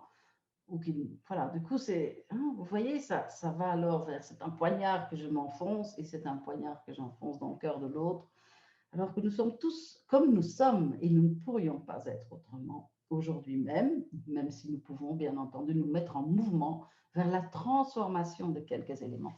Alors ici, j'aimerais vous montrer une petite illustration. Les habitués la connaissent déjà. Alors, cette illustration qui a été faite par Pascal, qui est une des accompagnantes, parce que vous savez peut-être que j'ai formé des personnes à la relation d'aide avec cette méthode que j'ai développée, et donc il y en a quelques-uns qui sont ici avec nous aujourd'hui. Donc, regardez le soi divin, donc ici cette espèce de belle boule de lumière blanche et pure, étincelante, ça c'est notre identité divine, ça c'est qui nous sommes réellement. Hein, donc ça c'est vraiment, voilà, ça c'est la partie de nous qui à travers nos vies, vous savez, vous êtes en vie, vous ne pouvez pas mourir, j'espère que vous en êtes conscient, quoi. Hein. C'est juste votre enveloppe physique qui va mourir, votre ego meurt, et c'est bien pour ça que si vous êtes identifié avec votre ego, vous avez peur de la mort. Hein. C'est logique, puisqu'évidemment, lui, c'est sûr que c'est la fin de l'histoire. Par contre, si vous mettez votre ego au service de votre soi divin, à ce moment-là, vous n'allez plus avoir peur de la mort. Bien sûr, c'est pas une question, ça ne se fait pas instantanément dès qu'on en prend conscience. La vie va nous tester là-dessus. Est-ce que tu es plus que ce corps physique? Est-ce que tu es plus que cette perspective qui est liée à une incarnation sur Terre? Ou est-ce que tu peux t'ouvrir, continuer à t'ouvrir à tous les autres mondes, aux myriades de possibilités désirables que tu peux expérimenter, même en étant dans un corps humain? Il n'y a pas de limite à notre divinité. Voilà, donc le soi divin, ça c'est donc qui nous sommes réellement. Puis ici sur Terre, il y a une couche d'ombre qui recouvre ça. Alors c'est quoi cette couche d'ombre? Eh bien tout simplement, c'est comme nous sommes impactés négativement et que nous allons formuler quelque chose de sombre. L'exemple que j'aime bien donner, c'est quand on est petit et on joue dans le bac à sable. Hein, donc je vais vous parler de l'ombre et du masque. Dans le bac à sable, ben voilà, je joue, j'ai un petit copain, il a une jolie petite pelle, moi j'ai un petit seau. Qu'est-ce que je veux? Ben, c'est sûr que je veux lui arracher sa petite pelle pour pouvoir jouer avec la pelle et le seau. Maintenant, je vais du coup peut-être taper sur la tête du petit copain, du petit voisin de bac à sable, parce que je veux sa pelle. Et lui, peut-être qu'il voudra me taper sur la tête parce qu'il veut mon petit seau. Puis il y a les mamans qui vont accourir en disant, ça ne se fait pas, il ne faut pas taper les copains, il faut apprendre à partager. Donc, on apprend à partager. Mais est-ce qu'on partage de gaieté de cœur? Est-ce qu'on a envie réellement de partager? Non, on a juste appris que socialement, pour pouvoir vivre en société, ben, il ne faut plus qu'on tape sur la tête des autres. Donc, on l'accepte. Et un jour ou l'autre, il faudra retourner vers cette dichotomie. Parce qu'ici, donc, ma couche d'ombre, c'est-à-dire, c'est tout ce qui est durci. Regardez, ça a l'air un peu sombre, hein, mais c'est en fait la même matière d'âme que votre soi divin, mais qui est momentanément gelé, momentanément figé, momentanément coagulé en quelque sorte, hein, parce que ça manque de fluidité, hein, justement, parce que paf, il y a eu un impact, je voulais et la pelle et le petit seau, et on me l'a arraché des mains, et donc je suis en colère, et peut-être qu'encore aujourd'hui, à l'âge de 58 ans, le panier à pain qui fait le tour au resto, il y eut un temps où il y avait des restos, c'est une antiquité maintenant. Peut-être qu'un jour, on va encore goûter à ce plaisir-là, mais imaginez le petit panier à pain qui circule et que voilà, tout le monde se sert et puis paf, il n'y a plus de petits bouts de pain pour moi, ou il n'y en a plus qu'un et je sais que je ne suis pas censée prendre le dernier petit bout de pain. Et donc, les émotions de rage, quand j'étais dans le bac à sable, peuvent encore être bien en vie dans mon cœur aujourd'hui, même si j'ai l'âge que j'ai. Hein, donc et puis voilà, j'ai appris à mettre un masque. Il faut comprendre que le masque, c'est-à-dire c'est quand on fait un sourire alors qu'à l'intérieur de nous, on ne ressent pas du tout l'envie de sourire, eh bien, c'est un obstacle en fait à la purification, c'est un obstacle à la transformation des parties de nous, hein, ou à la liquéfaction, hein, parce que tout ça doit redevenir liquide, fluide, la fluidification de notre ombre. Hein, donc, le masque et l'ombre sont copains comme cochons. Donc, ça aussi, c'est quelque chose que... Donc, faire le bien parce qu'il le faut n'est pas réellement faire le bien. Parce qu'effectivement, quand vous passez de l'autre côté, ce ne sera pas est-ce que vous avez agi correctement, mais est-ce que vous avez ressenti correctement, est-ce que votre cœur était plein d'amour, débordé d'amour, ou est-ce que vous avez eu le comportement juste, mais est-ce que vous aviez eu l'émotion juste, est-ce que vous avez eu le cœur à la bonne place. C'est ça en fait. C'est pas est-ce que vous avez réellement partagé ou est-ce que vous avez partagé à contre-cœur ou est-ce que vous avez refusé de partager, hein, par exemple. Donc, dans ce cas-là, donc ici, je vous montre ce schéma pour que vous compreniez la direction qui est à prendre. C'est tout le contraire de ce qu'on nous a appris. Hein, donc, on nous dit, tu es mauvais, mais si tu fais un petit effort, tu peux devenir quelqu'un de gentil. Et donc, toutes les grandes religions nous ont montré ça comme exemple et elles ont été créées à un moment où l'être humain était encore dans cette dualité, soit j'agis sur mes pulsions destructrices et je tape sur la tête de mon voisin parce que voilà, je veux lui voler sa femme, ou alors voilà, donc ou alors je fais un effort et je me restreins malgré le fait d'avoir très envie. Vous comprenez qu'à partir de cet état-là, il était préférable effectivement de fortement se restreindre pour ne pas tuer le voisin. Donc, mais aujourd'hui, on a évolué et nous ne sommes pas tellement tentés de passer à l'acte sur ce qui est négatif en nous. Nous sommes donc prêts maintenant, globalement, en tant qu'humanité, nous ne sommes plus tellement obligés d'agir sur le négatif et du coup, on peut reconnaître qu'il y a du négatif et avoir le souhait de le transformer. Donc, ce que je veux, c'est que cette partie de moi se dissolve. Hein, c'est-à-dire, j'aimerais ne pas ressentir l'envie de planter une fourchette dans la main de mon voisin quand il prend le dernier bout de pain. J'aimerais bien ne pas avoir envie de faire ça. Mais voilà, donc je ne vais pas me contenter de j'ai envie de le poignarder, mais je ne vais pas le faire. Il faut aller plus loin encore et se dire, mais en fait, je suis lumière et il y a juste une partie de moi qui ne le sait pas encore. Je suis amour et il y a une partie de moi qui ne le sait pas encore. Donc, il est clair que si je reconnais ce schéma, si je me souviens de ce schéma, c'est que la lumière, elle se trouve en dessous de l'ombre, alors qu'on nous a toujours dit que l'ombre, il faut maîtriser l'ombre pour aller au-dessus, alors que là, vous vous éloignez de qui vous êtes. Donc, c'est par la confrontation des parties de vous qui sont sombres, par la confrontation de vos défauts, par la confrontation de vos mesquineries, de votre égoïsme, etc., que vous allez pouvoir retrouver, ou par l'identification avec le fait d'être victime, par exemple, tout ça est sombre. Hein, et donc, mais si vous osez regarder ça, vous allez le transformer. Simplement, votre présence bienveillante à ces parties de vous permet déjà leur transformation. Et c'est tout ça qu'on va faire et auquel on va s'exercer. Donc, vous voyez que ce lien, il est très important. C'est important de comprendre que la lumière se trouve en dessous de ce qui est négatif. Donc, c'est jamais une question de maîtriser ce qui est négatif pour devenir quelque chose. Nous sommes tous de la lumière. Et il y a des parties de nous qui ne le savent pas encore. Voilà, donc ça, je voulais partager avec vous. Donc, transcender la dualité, c'est effectivement, donc il y a un endroit en moi où je suis connectée avec tous les êtres humains et où la différence entre moi et l'autre ne pose pas du tout de problème. Au contraire, c'est une richesse, c'est une complémentarité. Mais quand je suis identifiée avec le simple fait d'être un être humain sur Terre, alors là, c'est soit moi, soit l'autre, soit c'est lui qui a, ou alors c'est moi qui ai. Et puis du coup, si j'ai quelque chose que l'autre n'a pas, je dois m'en sentir coupable. Et si l'autre a quelque chose que moi je n'ai pas, eh bien, je dois lui en vouloir. Donc, vous voyez, c'est le fonctionnement dans la dualité, c'est douloureux, quoi. Hein. Alors qu'en fait, la vérité, c'est qu'il y a assez pour tout le monde, malgré ce qu'on vous raconte, malgré ce qu'on imagine maintenant. C'est pas qu'il y a un grand gâteau qu'il faut partager en 7 milliards d'êtres humains. Je ne sais pas combien on est, plus que ça maintenant. Non, c'est pas ça. C'est qu'on a chacun notre robinet et la source, c'est toujours le divin. Et donc, on peut laisser venir dans notre vie quelque chose d'agréable sans que cela va priver quelqu'un d'autre, en fait. Et ça provient justement de cette source divine, cette source sur laquelle nous sommes tous assis, qui est là au fond de nous et qui est notre identité fondamentale. Voilà, donc ensuite, il y a découvrir le sens des événements négatifs dans votre vie. Bon, ça, c'est un peu semblable à décoder le langage du subconscient. C'est vrai, par la lecture, il n'arrive pas quelque chose, les choses n'arrivent jamais par hasard. Donc, parce que nous les choisissons, nous ne les choisissons pas consciemment, mais une partie de nous les choisit.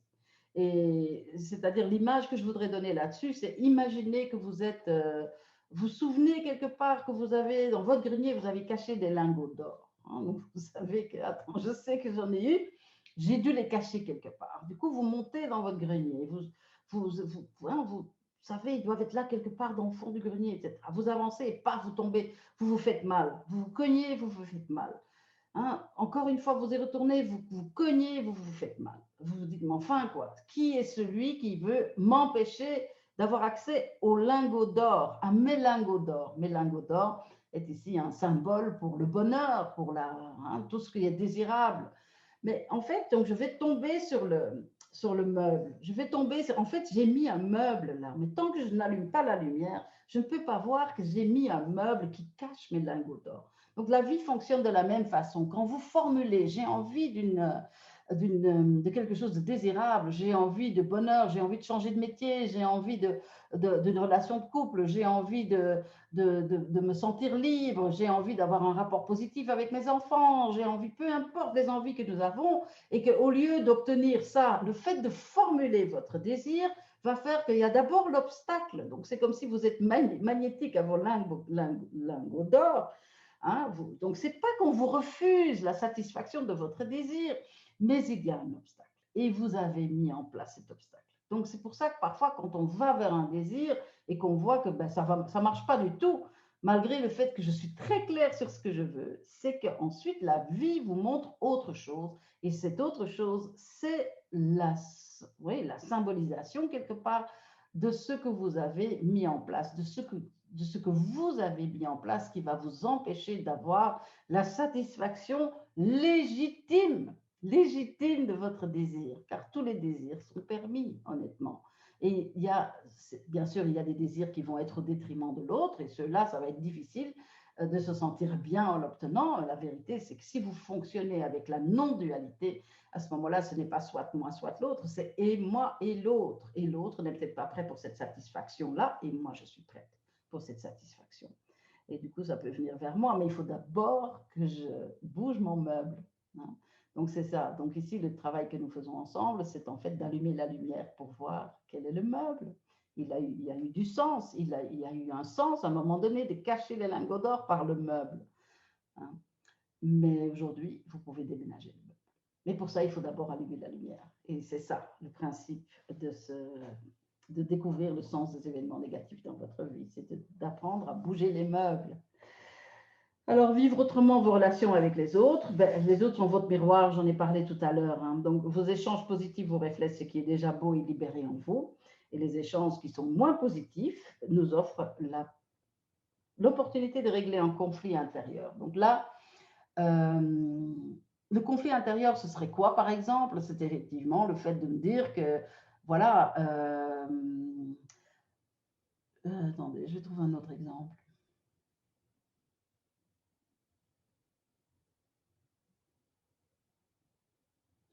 voilà, si en tant qu'enfant, je ne me suis pas sentie assez aimée puisque mon papa n'était pas content de mes résultats scolaires, par exemple, du coup, je vais associer, dans mon subconscient, je vais associer amour avec performance. Hein. Du coup, pour pouvoir me sentir aimée, il faut d'abord que je sois applaudie pour quelque chose que j'aurais bien fait. Donc ça, posez-vous déjà la question, est-ce que vous ressentez parfois ce type d'émotion? Il faut que ça passe par le fait d'avoir fait quelque chose. C'est-à-dire, non, non, non, ne m'aime pas encore. Quand j'aurai réussi ça, alors tu pourras m'aimer. Ça, évidemment, c'est une erreur, hein, puisque vous êtes déjà aimé. Et vous pouvez tout de suite jouir de ce bonheur d'être aimé aujourd'hui tel que vous êtes. Et qu'il n'y a pas réellement un lien entre le fait d'être aimé par quelqu'un et le fait de convenir à cette personne ou de faire quelque chose pour épater cette personne. Ou pour, hein. Donc, comment je pourrais dire ça, ce chemin-là que vous avez tracé dans votre subconscient, mais il faut le dénouer. Il faut le dénouer, puisque la vérité, c'est que je suis déjà aimé et qu'effectivement, ma performance ne sera pas la source de l'amour dans ma vie. Hein, donc, on devient conscient de ce genre de choses et je peux en devenir conscient en étant avec l'autre. C'est par exemple quand moi, je vais me dire, voilà, ben, j'ai rangé toutes les armoires, voilà, et puis tu rentres du boulot, et puis voilà, même pas un petit mot gentil, etc. Mais parce que je me mets au centre, l'enfant en nous va toujours se mettre au centre. À ce moment-là, j'ai pas de place pour le fait que ben, peut-être que mon partenaire de vie, ben, qu'il a eu une journée très dure et qu'il a eu voilà, des complications dans sa journée et que c'est juste pas. Ben, moi, je peux me féliciter. Je suis fière de moi. Vous n'avez pas à m'applaudir. Je vais m'applaudir moi-même. C'est alors un moyen sûr pour y aller directement vers.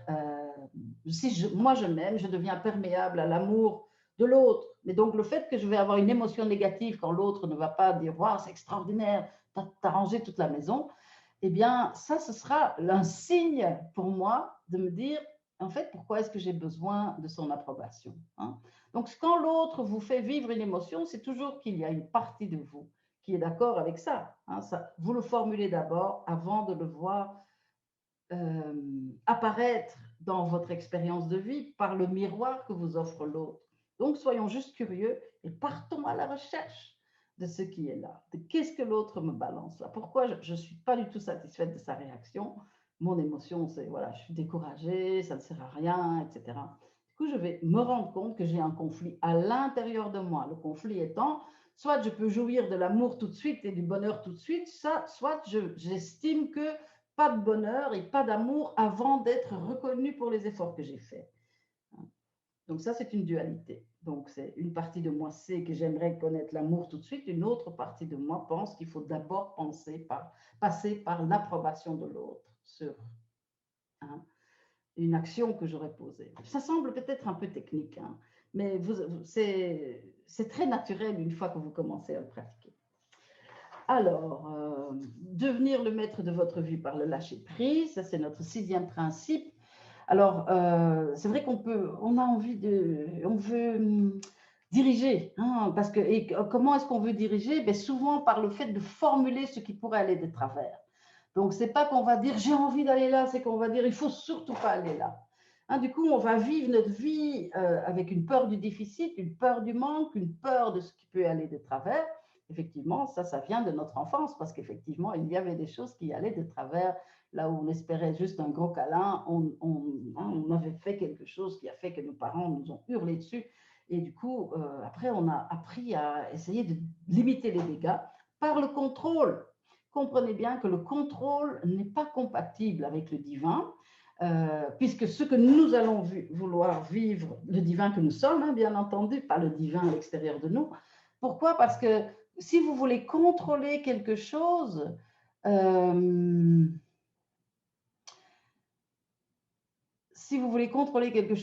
que vous voulez supprimer, vous voulez empêcher l'expérience de vie de se dérouler naturellement parce que vous craignez quelque chose de négatif.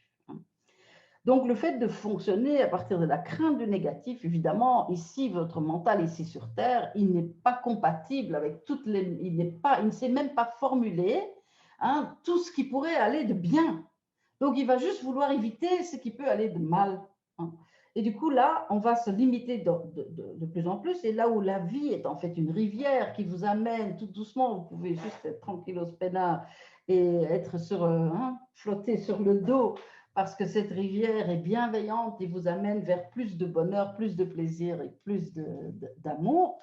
Si vous vous accrochez à la berge en disant oh non, non, je vois que cette rivière, elle est trop tumultueuse, voilà, eh bien, vous allez vivre votre vie en étant dans une espèce de crampe. Et alors, attention, tout ce que je dis ici, ce n'est pas valable pour tout de vous, puisque nous avons des parties de nous qui fonctionnent avec la peur de ce qui pourrait aller de travers et des parties de nous qui s'attendent naturellement à ce que le bonheur arrive. Et il y a au moins 50% de chacun de vous qui est déjà totalement compatible au bonheur et où votre soi divin est déjà totalement libéré. Ça, c'est très clair, c'est-à-dire tous les domaines de votre vie qui fonctionnent bien, c'est parce que vous avez le bon concept et que sans même y réfléchir, vous vibrez le bon concept. Du coup, par exemple, si vous avez l'habitude si vous avez toujours eu beaucoup d'amis, ben, c'est pas que vous devez avoir peur. Il faut maintenant que je fasse quelque chose parce que voilà, il faut que je rassurer mes amis sur le fait que je suis une bonne amie en leur préparant de petits plats, en me levant tôt pour faire leur déménagement, etc. Non, c'est naturel en fait. Vous savez que vous avez toujours eu facile à avoir des amis, vous aurez toujours facile à avoir des amis, vous garderez votre ami toute votre vie, vos amis toute votre vie, puisque vous ne formulez pas le contraire.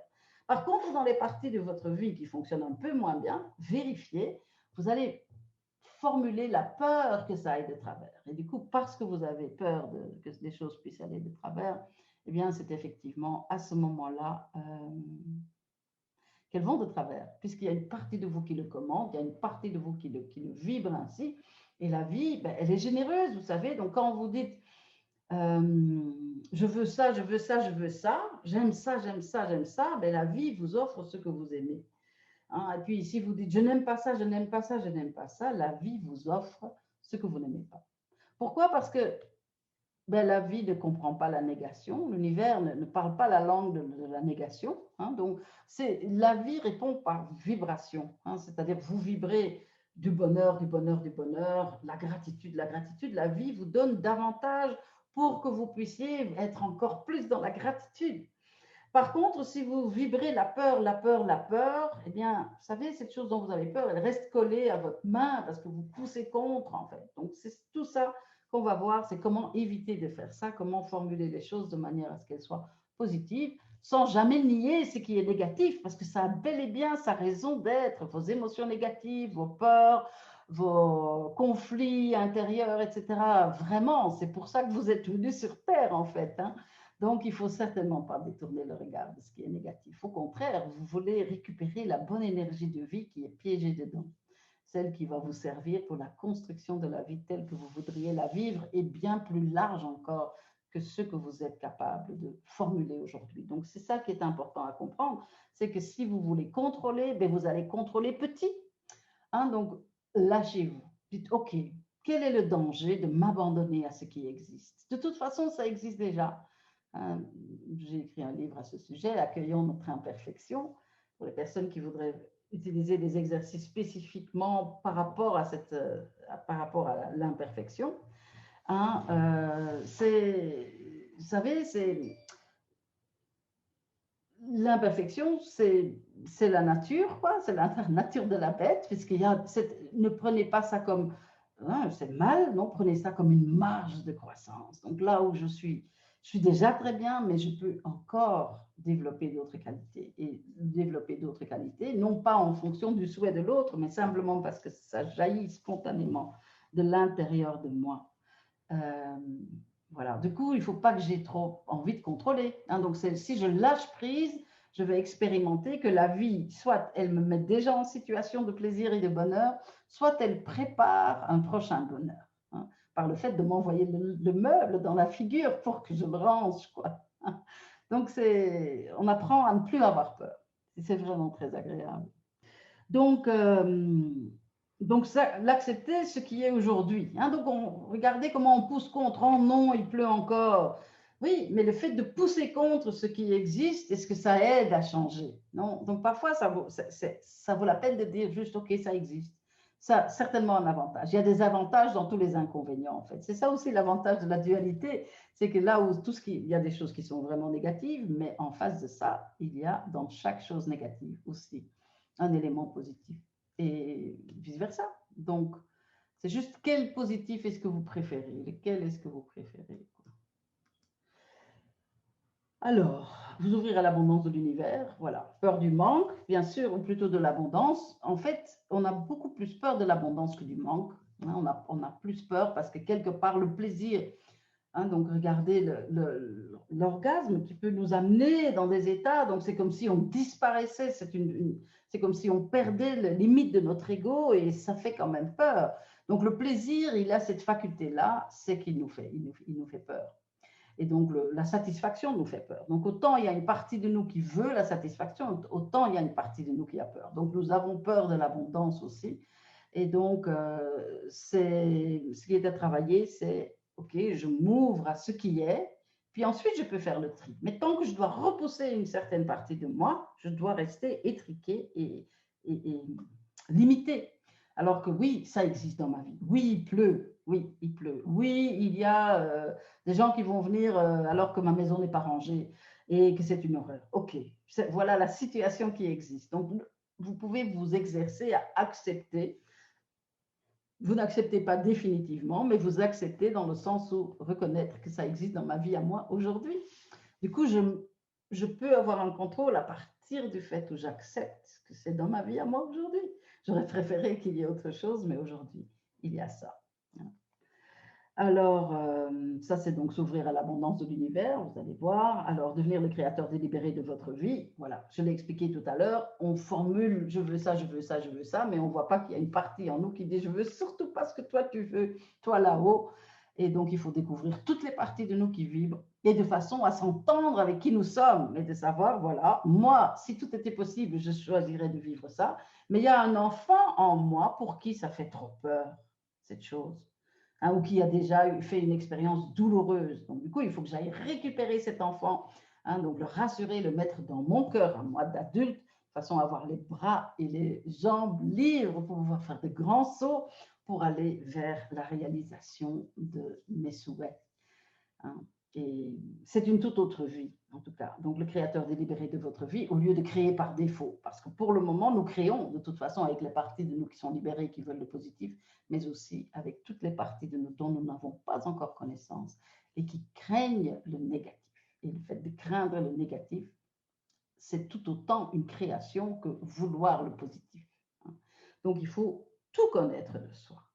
Il n'y a aucun danger à tout connaître de soi, puisque nous sommes au centre de notre vie et que c'est à partir de qui nous sommes que nous attirons à nous des expériences. Donc, si toutes les expériences vous plaisent, eh bien, il n'y a pas de travail à faire à ce moment-là. S'il y a des choses que vous préféreriez améliorer, eh bien, il faut plonger un petit peu.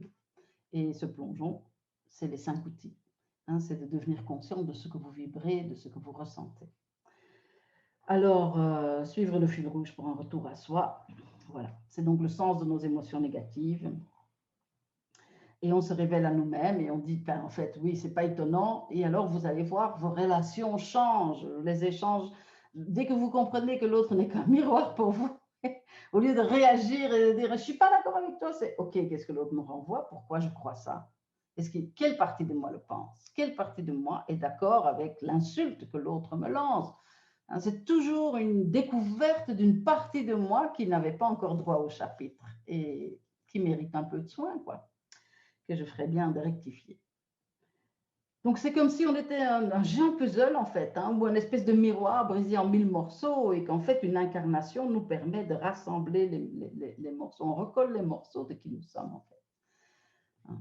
Parce que c'est notre soi divin, c'est-à-dire, et le soi divin, comment est-ce qu'il se manifeste? Eh bien, c'est simplement quand vous observez vos émotions, c'est celui qui va observer gentiment, avec une attention bienveillante et neutre à votre égard, tout ce que vous formulez, tout ce que vous êtes, tout ce que vous ressentez, et qui ne va jamais vous juger. Pourquoi? Parce que tout a le droit d'exister, puisque vous êtes un Dieu, vous êtes réellement un Dieu.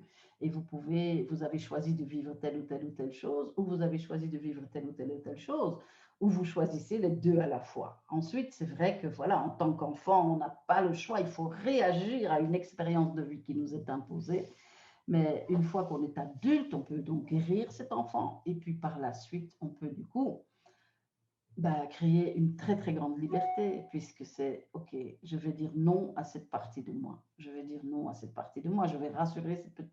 Je vais dire oh là là, j'ai plus envie de voir ma vie à travers les yeux d'un enfant qui a été humilié ou qui a été jugé ou qui n'a pas été caressé ou qui n'a pas été encouragé. C'est juste une question de perspective, puisque vous êtes tous ces morceaux du puzzle, quoi. Seul votre soi divin peut comprendre toutes les parties disparates de qui vous êtes et les unifier. Et à partir du moment où vous vivez votre vie en étant majoritairement identifié avec le divin que vous êtes, eh bien à ce moment-là, vous pouvez transformer toutes les parties de vous, et parce que ce sont ces parties de vous qui sont à l'origine des expériences de vie, celles que vous n'aimez pas, par exemple. Mais tout a un sens. Donc, jamais se mettre en tort, d'abord comprendre le sens. Parce que c'est juste tout a le droit d'exister, quoi. Tout a le droit d'exister, tout a un sens. Et pour une partie de moi, même si ça n'a plus beaucoup de sens pour ma vie aujourd'hui. Donc, c'est juste découvrir quel est ce sens et accueillir, s'aimer inconditionnellement, s'approuver, inconditionnellement, malgré le fait qu'il y a peut-être des gens qui ne sont pas fans de tel ou tel élément en moi. Peut-être, honnêtement, que nous ne sommes pas fans non plus, mais que nous n'avons pas d'autre solution que de défendre ça, puisque nous pensons ne pas être autre chose, alors que dans votre soi divin, il y a toutes les manifestations de vie positive, hein, vraiment sans le moindre doute. Hein. Donc ça, il n'y a vraiment aucun souci. Vous pouvez être certain que tout est positif à l'origine. Il y a des distorsions momentanées, mais que par notre intention bienveillante à notre égard, nous pouvons dissoudre. Voilà, je pense que j'ai tout dit. Maintenant, je vais répondre à vos questions. Alors, Fanny, pour vous, alors, avoir un enfant, c'est parfois plus complexe qu'on ne pense, puisque c'est juste, ça dépend de notre niveau de conscience, bien entendu. C'est que quand on est avoir un enfant, en principe, c'est une mécanique. Mais donc, si ça coince, c'est que vous avez une autre tâche que simplement avoir cet enfant. C'est que la vie veut que vous contribuiez à une autre manière aussi.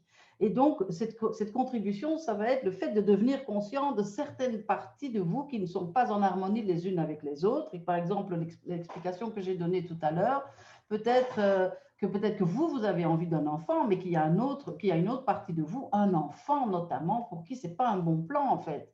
Hein, puisque pour des raisons qui sont peut-être que l'enfant n'a pas été, que vous n'avez pas été en sécurité dans votre enfance, que peut-être que vous n'avez pas, que peut-être que vous avez dû beaucoup partager avec d'autres enfants dans votre famille. Et du coup, ce serait plutôt dans cette direction. Il faudrait plutôt aller regarder quelles sont les émotions que vous ressentez quand vous êtes déçu de ne pas être enceinte, quelles sont les émotions qui reviennent régulièrement. Et alors, vous verrez que là, vous faites un usage de cet événement-là. Donc, il y a un enfant en vous qui a besoin d'un peu de soin et que c'est peut-être ça qui bloque. Maintenant, ce n'est pas qu'on peut donner une garantie, bien entendu, parce que parfois, effectivement, on va se créer un programme. Hein. Donc, ce n'est pas que je peux vous donner une garantie que si vous faites ce travail, que vous allez réellement avoir cet enfant. Parce qu'on ne peut jamais travailler avec un objectif extérieur. Hein. Donc, c'est-à-dire, le but, c'est la dissolution d'une contrainte ou d'une limitation qui est intérieure. Et une fois que ça se dissout, souvent, on a le résultat positif alors à l'extérieur, mais on ne peut pas le faire pour le résultat positif à l'extérieur. Donc ici, vous avez vraiment toute l'occasion d'aller voir, vous faites déjà un petit écrit, Annie, sur, voilà, toute votre souffrance, vos émotions, donc une catharsis, si vous regardez dans les 5 outils, celui de la catharsis, c'est toutes les émotions qui sont là. Est-ce qu'il y a des émotions de je ne suis pas capable, je ne suis pas à la hauteur? Est-ce qu'il y a le fait qu'il y a peut-être une réticence de la part du papa et qu'il y a un petit enfant en vous qui n'a pas envie de déplaire au papa symbolique, hein, et que du coup, c'est pas dans votre relation avec votre compagnon à ce moment-là que c'est pas les adultes qui sont prédominants, mais qu'il y a un enfant et un parent.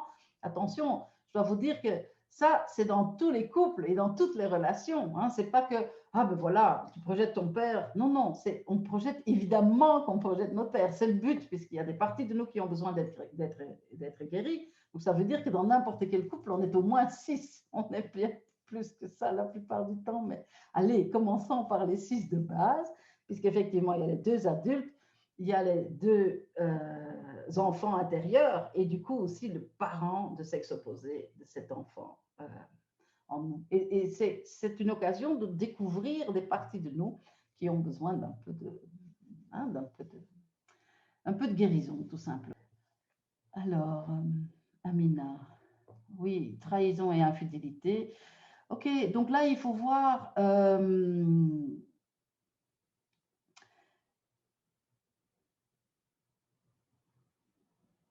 dans quelle mesure, quand c'est un enfant, hein, quand c'est un enfant qui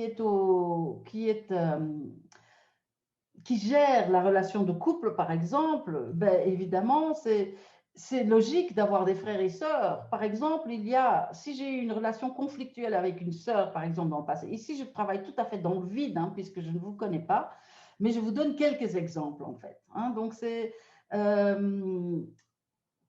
si, par exemple, il y a eu une sœur et que je me suis mesurée à ma sœur pour l'affection de mon papa, par exemple, eh bien, rien que ce fait-là, puisqu'il y a encore quelque chose qui vibre émotionnellement par rapport au fait de se comparer à une sœur, peut être un facteur pour avoir un mari ou un compagnon qui peut avoir une relation avec d'autres femmes.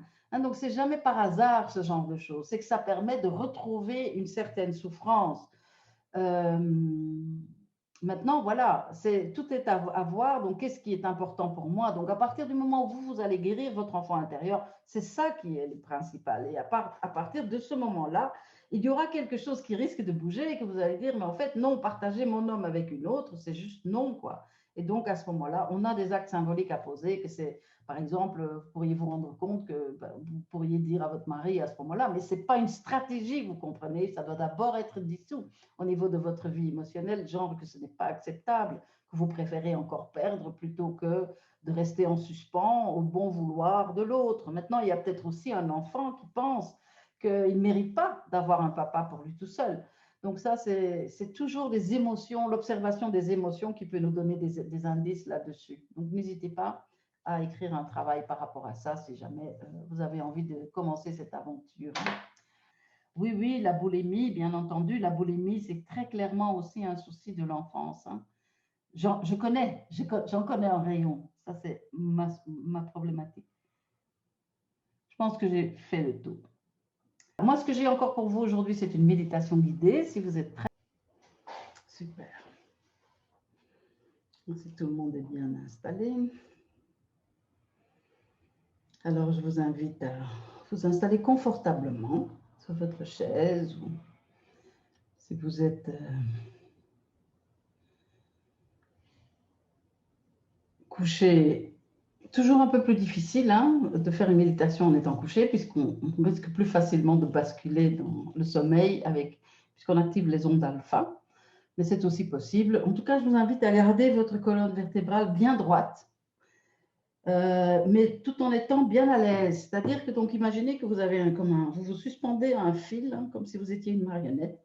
Comme ça, vous gardez votre colonne droite et puis vous laissez votre corps se détendre à partir des épaules, histoire d'être bien ancré tout en étant droit et détendu.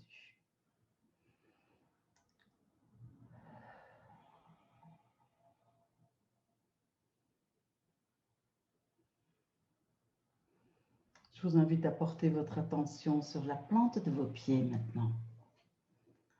Et donc, bien sûr, vous ressentez le contact de vos pieds sur le sol. Donc, ça, c'est donc surface dure contre surface dure. Je vous invite à devenir conscient d'une petite couche d'énergie qui se trouve entre ces deux surfaces. Donc, la première couche de votre corps énergétique. Et là, vous pouvez ressentir peut-être une sensation de pétillement. Peut-être, vous pouvez imaginer les cellules qui sont constamment en train de mourir et renaître. Donc, on a l'impression d'être solide, mais on ne l'est pas tant que ça, puisque nous sommes en mouvement constant. Notre énergie de vie est constamment en mouvement. Donc, imaginez que ce sont des bulles de champagne qui vous chatouillent là, en dessous de vos pieds. Donc, vous pouvez visualiser donc, les bulles, le pétillement, la couleur du champagne. Et donc, c'est l'endroit où c'est le plus facile à ressentir, c'est au niveau de la plante des pieds, au niveau des mains aussi. Donc, imaginez maintenant que vous prenez un pinceau, que vous le plongez dans cette énergie dorée, pétillante, et que vous peignez toutes les surfaces de votre corps avec ce pinceau. Donc, on va remonter d'abord les pieds, puis les chevilles, puis nous allons toucher avec notre pinceau nos tibias, nos mollets, les genoux, l'arrière des genoux, les cuisses devant, derrière. Voyons maintenant toutes nos jambes qui sont pétillantes. Maintenant, nous allons monter dans le bassin, nous touchons les organes génitaux, les fesses, le ventre. Là aussi, on peint de champagne de manière à ressentir cette énergie pétillante au niveau de l'abdomen, du ventre. Puis nous montons dans le tronc, la poitrine jusqu'aux épaules, tout le dos à l'arrière. Puis à partir des épaules, nous pouvons descendre le long des bras, la main, les doigts. Et là, de nouveau, très facile de ressentir l'énergie qui pétille au niveau du bout des doigts.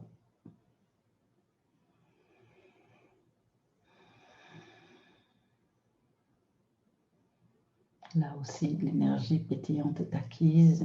Vous vous sentez déjà bien plus léger. Et maintenant, c'est au niveau du visage. Donc le cou, le visage, la mâchoire, les arcades sourcilières.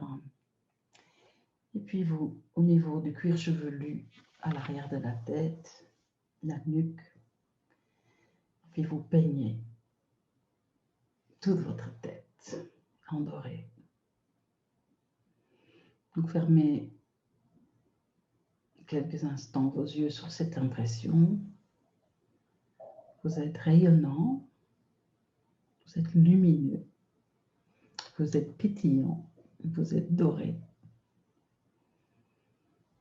Et là maintenant, je vous invite à ressentir quel est ce rayonnement justement. Donc ici, vous connaissez bien la limite de votre corps physique. Maintenant que vous êtes dans cette énergie dorée, quelle serait votre limite? Quel serait le pourtour de votre corps, de votre corps énergétique, bien entendu? Quel est le rayonnement? Comment vous visualisez-vous quand vous avez les yeux fermés et que vous voyez que vous irradiez à partir de cette pétillance, cette lumière qui se dégage de vous?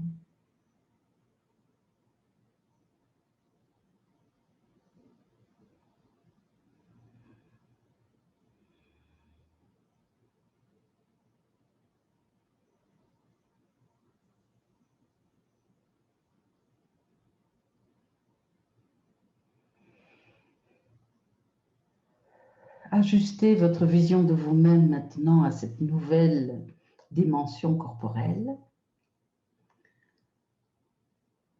Vous êtes plus grand que vous ne le pensez, vous êtes plus large, plus profond. Vous allez bien au-delà de ce corps physique et donc c'est à partir de cette perspective-là que nous pouvons faire notre méditation. Donc à partir de l'identification avec quelque chose de plus grand que notre corps physique. Alors là, je vous invite à prendre conscience qu'il y a au centre de votre poitrine un minuscule point de lumière blanche et pure, une très belle petite lumière. Un point, un tout petit point. Mais maintenant, je vous invite à nourrir ce point de lumière par le fait d'absorber dans votre respiration, donc au moment de l'inspire, de vous nourrir de la lumière blanche et pure de tout ce qui existe. Donc il y a une lumière blanche et pure qui est l'origine de tout ce qui existe. Donc vous choisissez simplement à chaque fois que vous absorbez de l'air d'en extraire cette lumière blanche et pure. Et vous pouvez au moment de l'expire, vous pouvez vous libérer d'énergie grise, on va dire, les petits soucis quotidiens, le stress des transports, ça peut être la liste des courses ou les gens que vous devez appeler encore. Donc, vous vous libérez de tout ce qui n'est pas nécessaire. Rien de bien méchant, bien entendu. Juste ce qui ne va pas vous servir pour cette méditation, vous l'expulsez avec l'air que vous libérez et vous vous nourrissez. Vous nourrissez ce point de lumière avec la blancheur au moment de l'inspiration. Donc, imaginez l'air de montagne, tout frais, l'air de printemps, vous imaginez les oiseaux qui chantent. C'est cette fraîcheur-là qu'on cherche. Ou quand vous êtes couché sur une pelouse et que vous regardez le ciel un jour de soleil, que vous voyez toutes les petites crolles, les petites boucles de lumière, l'orgon, donc c'est-à-dire l'énergie de vie, vous pouvez la voir.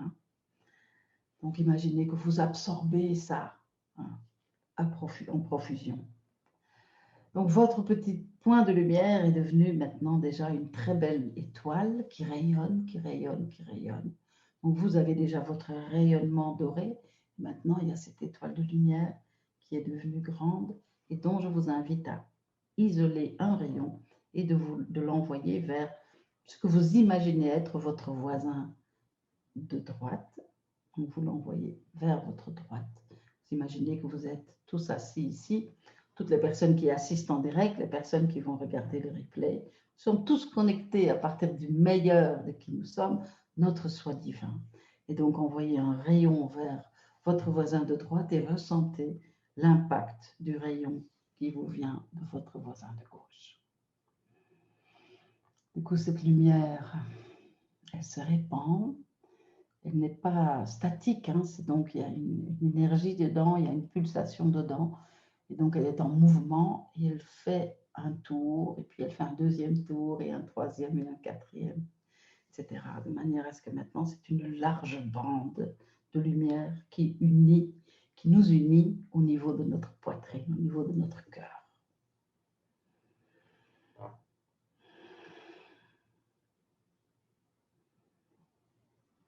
Et c'est à partir de cette connexion que nous allons maintenant collectivement nous élever à partir de notre état de conscience habituel.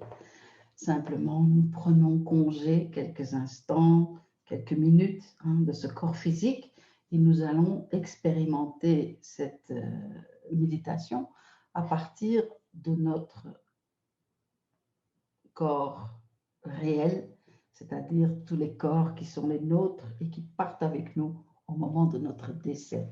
Car rien de tout ça n'est jamais détruit. Donc nous nous identifions maintenant avec cette partie de nous, celle qui est éternelle, celle qui n'est pas engluée dans la matière et celle qui est libre de voyager où elle veut. C'est une bulle de lumière dans laquelle vous pouvez bouger comme vous voulez. Alors maintenant, je vous invite à imaginer que devant vos yeux, il y a un écran, un bel écran de cinéma. Alors, vous imaginez le plus beau cinéma que vous avez visité. Et là, vous êtes là dans la salle, vous êtes là dans votre petit fauteuil de velours rouge et vous attendez, vous êtes curieux de voir quel est le film qui va se projeter sur ce bel écran.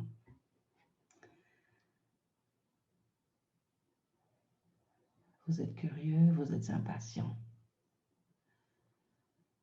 Et maintenant, je vous invite à laisser se projeter sur cet écran un souvenir de votre enfance. Peu importe lequel. Donc, même si vous avez l'impression que vous l'imaginez, très bien, c'est comme ça que ça fonctionne. Vous imaginez tel souvenir plutôt que tel autre. Laissez venir le premier souvenir de votre enfance qui vient, ce sera le bon. Donc, vous n'êtes pas critique à ce qui va émerger. Vous êtes juste curieux. Ah, mais tiens, ce souvenir, Ici, je vous invite à observer, rentrer, voyez cette scène, voyez d'abord le décor. Où est-ce que vous vous trouvez? Est-ce que vous êtes à l'extérieur, dans la nature? Si c'est le cas, écoutez les bruits, le ressenti, le vent peut-être, tout ce qui est perceptible au niveau de vos 5 sens. Imprégnez-vous de cet endroit. Si vous êtes à l'intérieur, est-ce que vous connaissez cet endroit? Est-ce que vous vous souvenez de cet endroit? Connaissez-vous? S'agit-il d'une maison, d'un appartement, d'une salle de classe? Imprégnez-vous de tous les détails. Regardez la décoration des murs, la peinture, le papier peint. Regardez les meubles, les objets de décoration. Est-ce qu'il y a une odeur que vous pouvez percevoir? Une ambiance? Est-ce qu'il y a du bruit?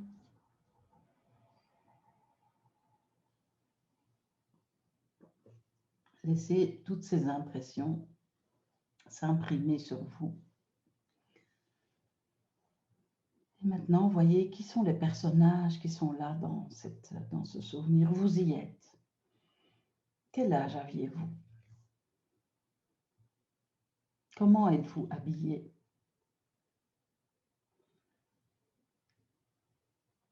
Vous n'êtes pas seul. Qui sont les autres personnes? Est-ce qu'il y a un interlocuteur, plusieurs interlocuteurs? De qui s'agit-il? Comment sont-ils habillés? Quelle est l'expression sur leur visage? Quelle est l'expression sur votre visage? Simplement, vous vous imprégnez de tout ce qui est perceptible à ce moment-là. Il y a vous, il y a l'autre ou les autres. Est-ce qu'il y a plutôt... Et puis il y a l'ambiance. Est-ce qu'il y a plutôt une ambiance de légèreté, de joie, de partage? Ou est-ce qu'il y a peut-être un petit stress, une peur, une inquiétude? C'est quoi le climat général de cette scène? Nommez ce climat.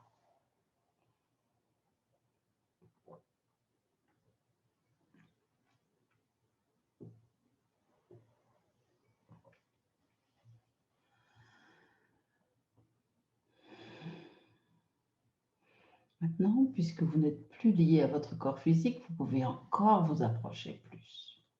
Je vous invite à vous approcher de vous et de rentrer en vous.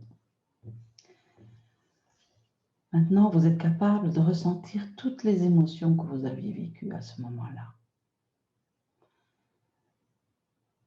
Ces émotions que vous ressentez, de quoi s'agit-il? Et suite à quoi? Quelle est la scène? Quelle est la situation? Est-ce qu'il y a un reproche? Est-ce qu'il y a une peur? Est-ce qu'il y a eu un échange de regards avec les adultes? Ou est-ce qu'il y a, ou avec les autres enfants? Ou est-ce qu'il y a des paroles qui ont été prononcées?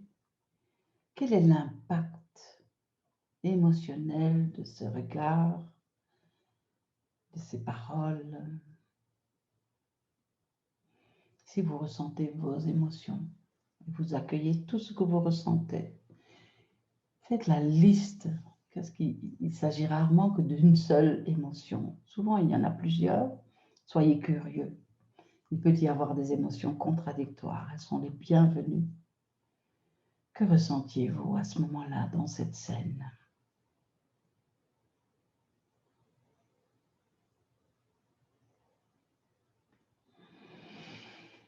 Moi, je vous invite à vous approcher de vos interlocuteurs et de faire la même chose. Vous êtes aussi capable d'entrer dans leur conscience, dans leur vie émotionnelle. Quels sont leurs espoirs? Quelles sont leurs craintes? Quelles sont leurs émotions contradictoires? Il peut y en avoir plusieurs. Que ressentait ce parent ou ce frère, cette sœur, ou cet ami, cet éducateur, ce prof? Qu'est-ce qui a été vécu par l'autre à ce moment-là? À nouveau, faites la liste de tout ce qui est ressenti.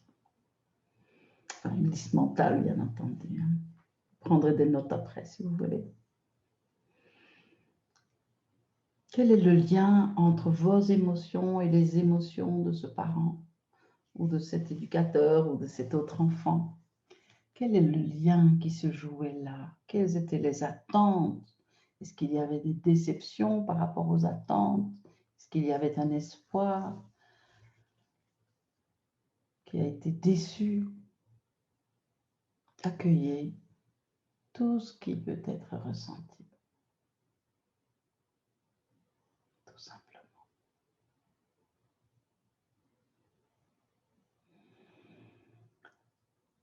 Et maintenant, revenez totalement vers vous. Concentrez-vous sur votre émotion, sur votre vécu à ce moment-là.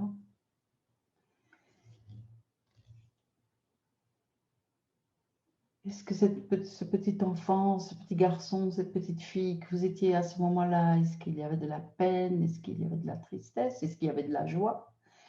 S'il y avait de la peine, rapprochez-vous maintenant, l'adulte que vous êtes aujourd'hui, approchez-vous de cet enfant. Et voyez de quoi il aurait eu besoin.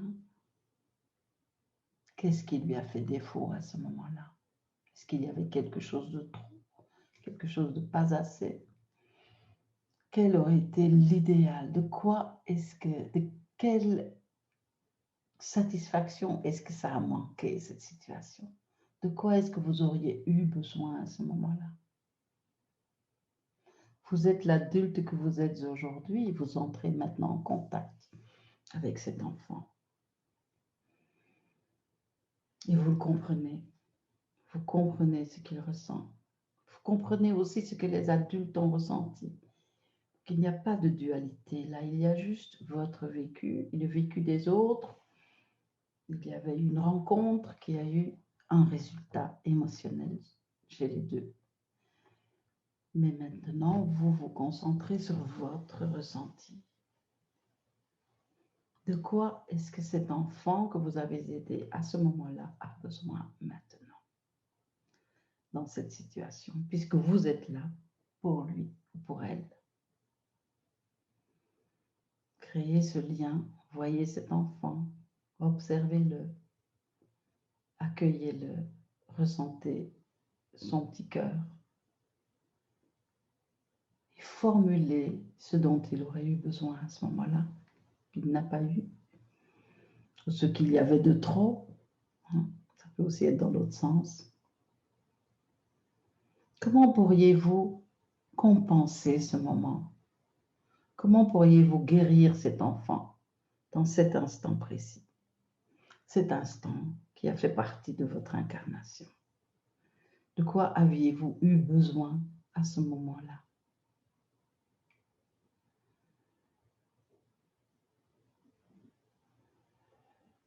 Si vous arrivez à le nommer, et si vous sentez que c'est juste pour vous, eh bien, vous pouvez le donner à votre enfant. Donc, prenez-le dans les bras. Consolez cet enfant. Rassurez cet enfant. Ou s'il y a de la joie et une jubilation, ben félicitez-le et fêtez avec lui ou avec elle. Accompagnez cet enfant dans cette scène-là. Vous pourriez, par exemple, imaginer que vous posez cet enfant sur votre main. Il est petit, vous êtes grand. Et vous pouvez rapprocher cet enfant de votre cœur. Et vous pouvez lui donner à cet endroit-là tout ce dont il avait besoin, qu'il n'a peut-être pas eu. Cet enfant est maintenant compris, il ne se sent pas seul, il a été entendu et son besoin, son vrai besoin qui lui cause tant de souffrance, a été assouvi par votre intermédiaire.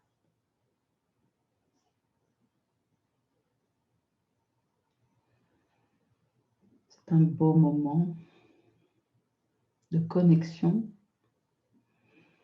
que je vous inviterai à garder à l'esprit, de vous souvenir de ce que cet enfant a ressenti à ce moment-là. Maintenant, vous pouvez soit laisser l'enfant à cet endroit ou vous pouvez l'amener avec vous dans votre cœur si vous sentez qu'il peut y être en sécurité. Si vous êtes d'accord de le porter avec vous. Il y aura peut-être à le retrouver souvent, maintenant que le contact a été établi. Ce contact est de toute grande importance. Voilà, tout doucement, bien, vous pouvez dire au revoir à cet enfant, soit en le gardant en vous, soit en le laissant sur place. Et je vous demanderai quand même, en changeant légèrement de nouveau votre état de conscience vers votre vie actuelle, est-ce que vous reconnaissez ce besoin, le besoin de cet enfant, ou le conflit qui a été vécu là? Est-ce que vous connaissez ça encore aujourd'hui?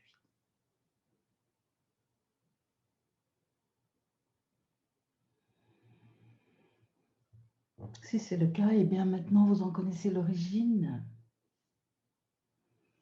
Et ça pourrait être une belle entrée en matière pour notre premier module. Donc,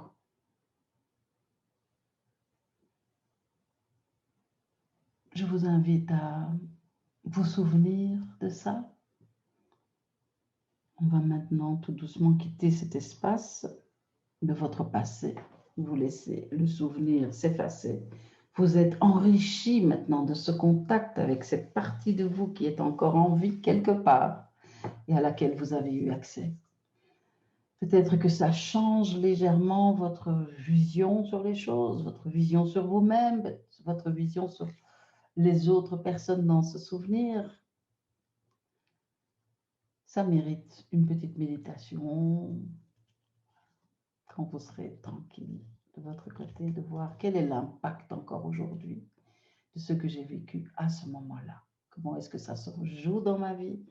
Comment est-ce que ça se projette sur mes relations? Comment est-ce que cette scène-là est restée un peu comme une plaie ouverte?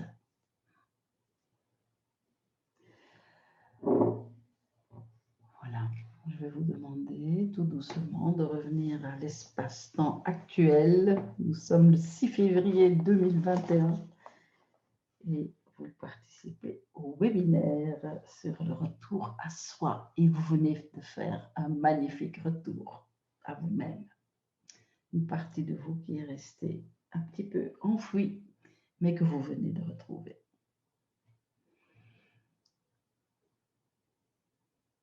Eh bien, merci beaucoup de votre participation et je vous souhaite une très belle soirée et un bon dimanche. À très bientôt. Bye bye.